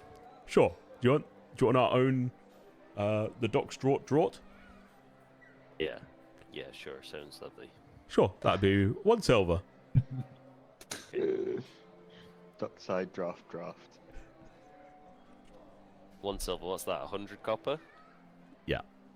Yeah. Oh, don't be that guy. Oh no, Right, it's 10. hand It's him 10 copper. No. I hand him a fistful of coppers. Okay, so yeah, 1 silver is 10 copper. Okay. All right, perfect. Here you go, and goes and fills up from a barrel that is labeled this rather long and annoying name, and then brings it back, sloshes it down. It's a fairly big like tankard as well. Like it's Yeah, and you can take a sip, and it's a very light ale. It's like pretty much a pale ale. Okay. Nice. And then Theo is just going to look around the bar, see where the gaming tables are, see if some people are shooting some dice or something. Yeah, there seems to be a couple of individuals in part of the bar, like tavern, that are throwing a couple of dice. One individual just slams his hand on the table and just walks off, furious. And whilst you're Looks like looking, he just opened up. I'll see you later, boys, and then walk over to the table and leave these two at the bar. what is Hal and Malachi doing? Is the person from the temple? Or is there someone Yeah. obviously from the temple there? Yeah, they're sitting further down. I'll walk up to them. Okay. Hello. Hi. I presume you're the one sent here on our behalf. Are you Hal? Sure. Are you going to be staying here then? Yeah, that's the plan. But, well, at least for tonight. Good to know. It's a little bit expensive for our tastes. So you may move on. Oh, here, take this. And they're gonna reach underneath their cloak and pull out a pouch, look into it, take out a couple of coins, and then hand you the bag. Hopefully this will help. You didn't have to. This is too much. They just nod. If you need anything, come to us. We're just around the corner. You do us an honor I'm not sure we deserve. Thank you. They smile. Blessings be upon you. And they step away from you and walk out the bar. And then realize they still had an ale there and go back and sit and just carry on drinking. And in that bag, you got 10 gold. What is he drinking? So he's on It seems like they're just drinking an ale. I shall ask. Yeah, you can ask.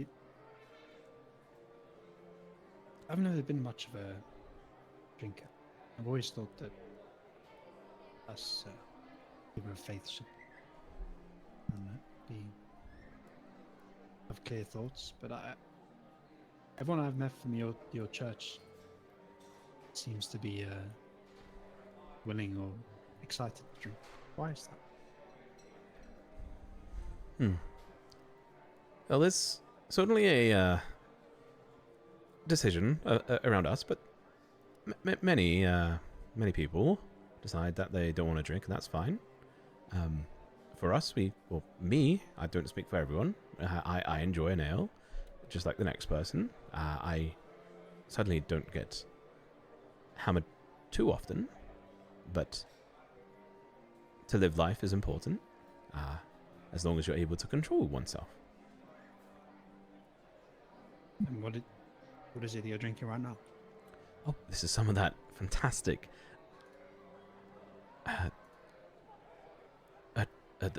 Doc's draught. Or draft. And how we'll turn to the barkeep.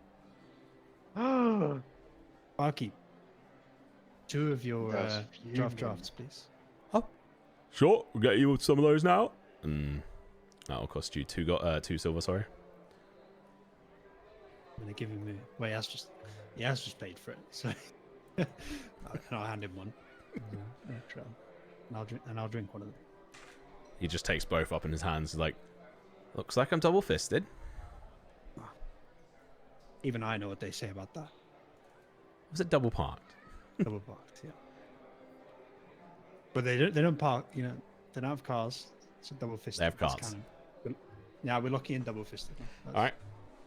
Lucky in. Giggity. You have just fisted a clergy of the church. Fisted a priest.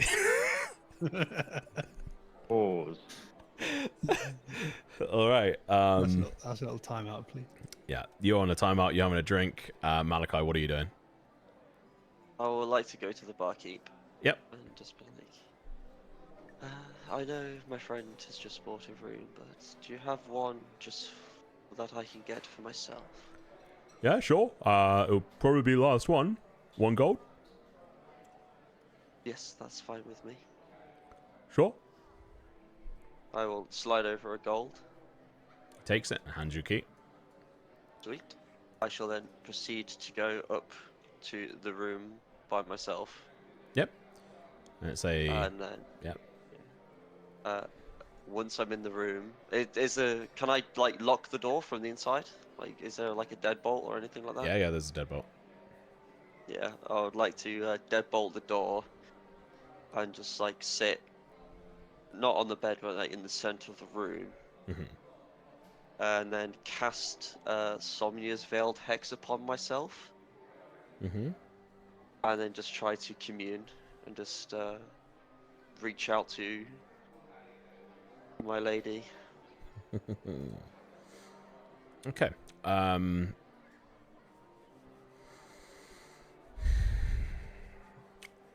You tell me, what are you trying to use here? Well, tell me a skill or ability you are trying to use to utilize to bolster your connection.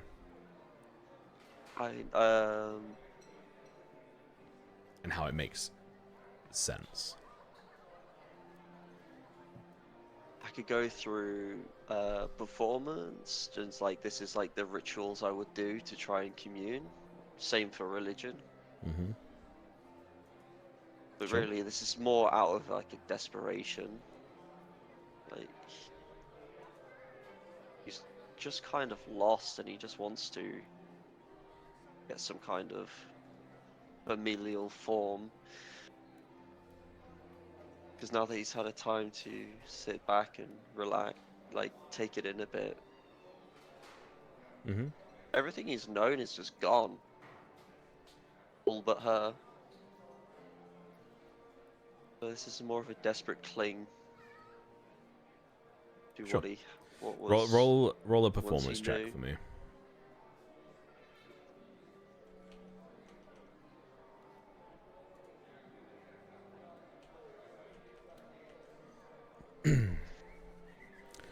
So, what does it look like visually as you walk, as you look to set up to try and do this, as you cast Somnia's Veiled Hex and start this, chant, this talk, this attempted reach out? So in this case, I would be going into the room. Well, normally in combat, it's quite different. Mm-hmm. But for this one, I take my time. I take out some rope, create a circle, impale stakes at pinnacle points along the circle through the rope. And then once that's done, I sit in the center of it, draw out the long sword that was gifted to me from her, have that seated across my knees, where then I cut my palms across the blade, and then through my blood cast the Veiled Hex upon myself, and just sort of like have a meditative way.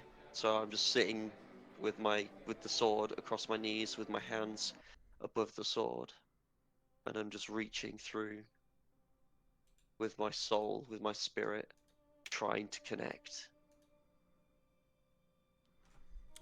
And as you do so, and the blood is dripping from your hands down a very strange sword that is there and it isn't. It's somewhat ethereal in nature at times. You draw across the first hand and the blood is dripping down. And as it hits and lands on the floor, it sizzles and dissipates. And the smoke rises and latches towards you,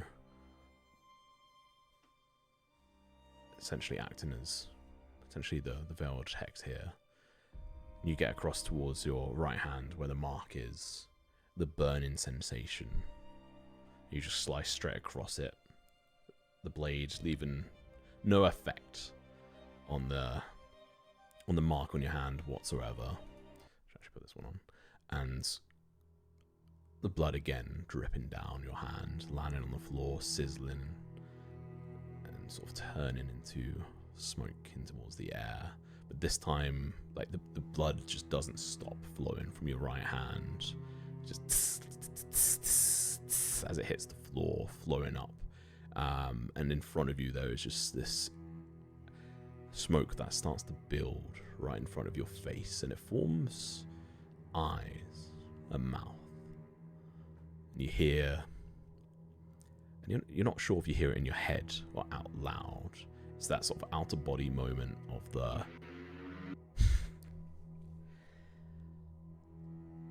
You have called. I lost you for a minute. Where did you hear up to? You went, it sounds a bit like, and then I heard like a... Yeah. So I can't, a very loud guard. Anyway. Sorry about that.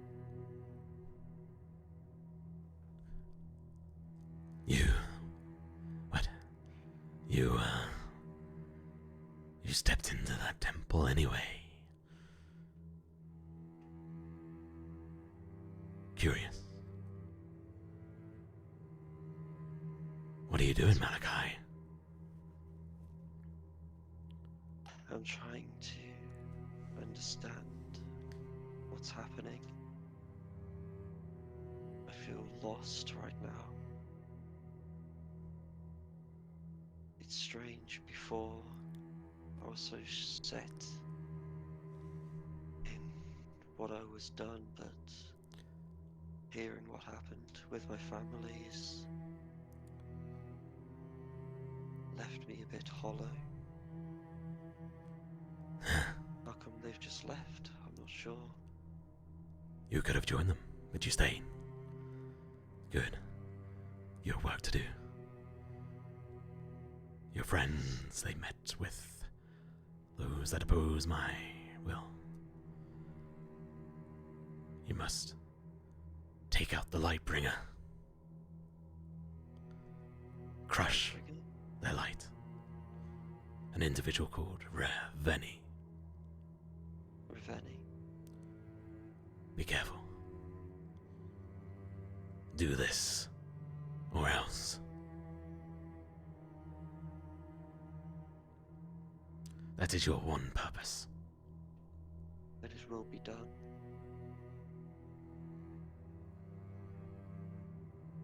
How long do I have to take her out? Soon. And just...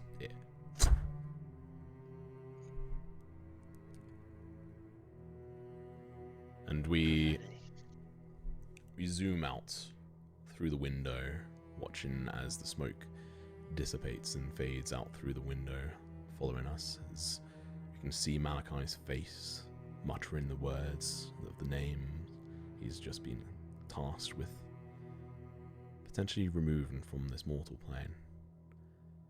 And that's where we'll end today's session. Not with a gambling session, but one of a more darker intent. Cool. Right. I think we need a payout for all the knowers in chat. No, I didn't get to roll anything. Sometimes you make your own luck, Slim. That's all I'm going to say. I think I literally rolled once in the whole session. I should have just used my inspiration on it. Yeah, it's unfortunately not a huge amount of rolls Yeah, for you guys today. Yeah, you know. Some nice RP instead. You don't need to roll for that stuff. Yeah, we've we've not had combat in a couple of sessions, and I think that's fine. Maybe soon, from the sounds of things, who knows? Maybe DM sent me to PvP by the sound of assassinate things. someone. Yeah, I mean, yeah, it's gonna be interesting. And James has potentially another character ready for a reason. That's literally what I I'm see saying. it now.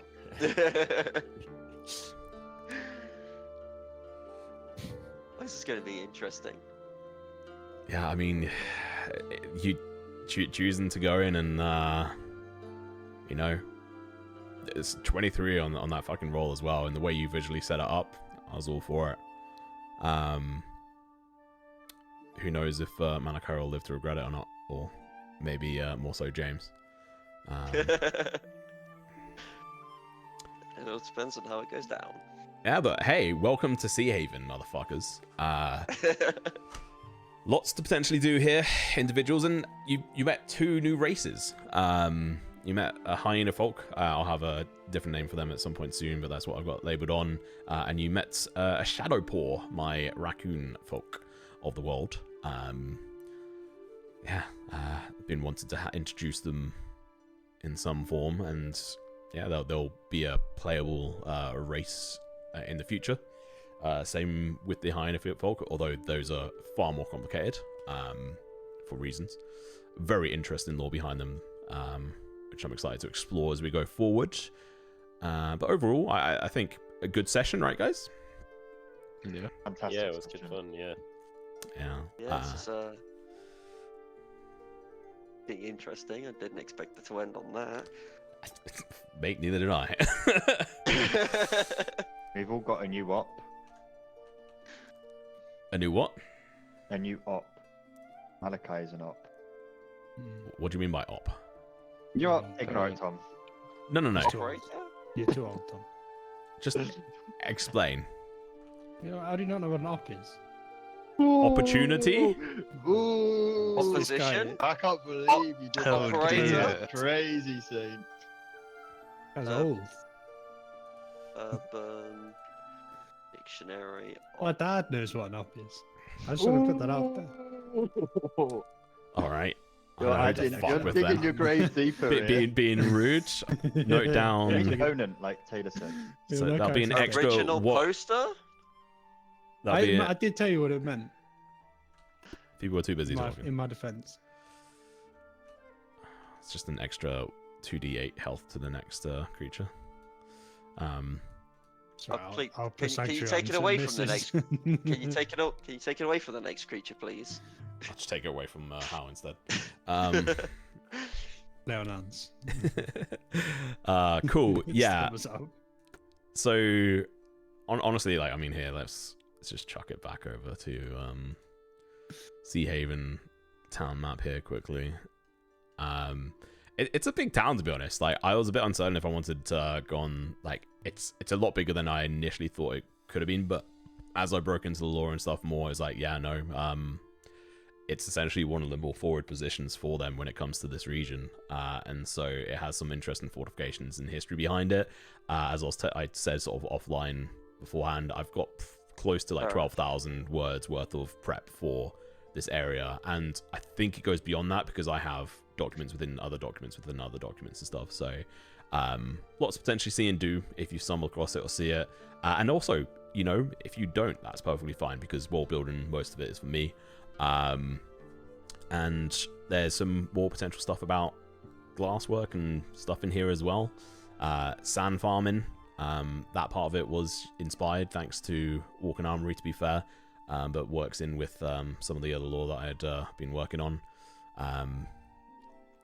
So yeah, although she hasn't, or they, I don't know which, they have got had some minor influence here, so interesting. And then yeah, next session we'll be starting out with probably not Malachi. We'll start out with a gambling session for Theo, and then we'll go forward from there into well, maybe Theo ball ball racing. racing. Most likely. I learned a whole game for this session. Oh, you went and learned it. Oh, nice. Yeah. It's Yeah, in the repertoire now. Yeah, I will actually link the gambling game we'll be playing, and anyone who wants to will be able to take part in it. I won't limit people from it. Like, you don't have to if you don't want to, but I'll link it. It's a fun one that I came across, and I think it's actually a really fun game. Styles on moral grounds. Gameplay. Fair enough. If that's how you feel, you do.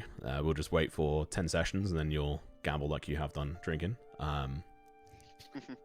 We broke the Durandal lad, guys. We got him to drink. Yeah, we did it. We got it. Yeah. Just wait for what I've got in store for the Durandal lad.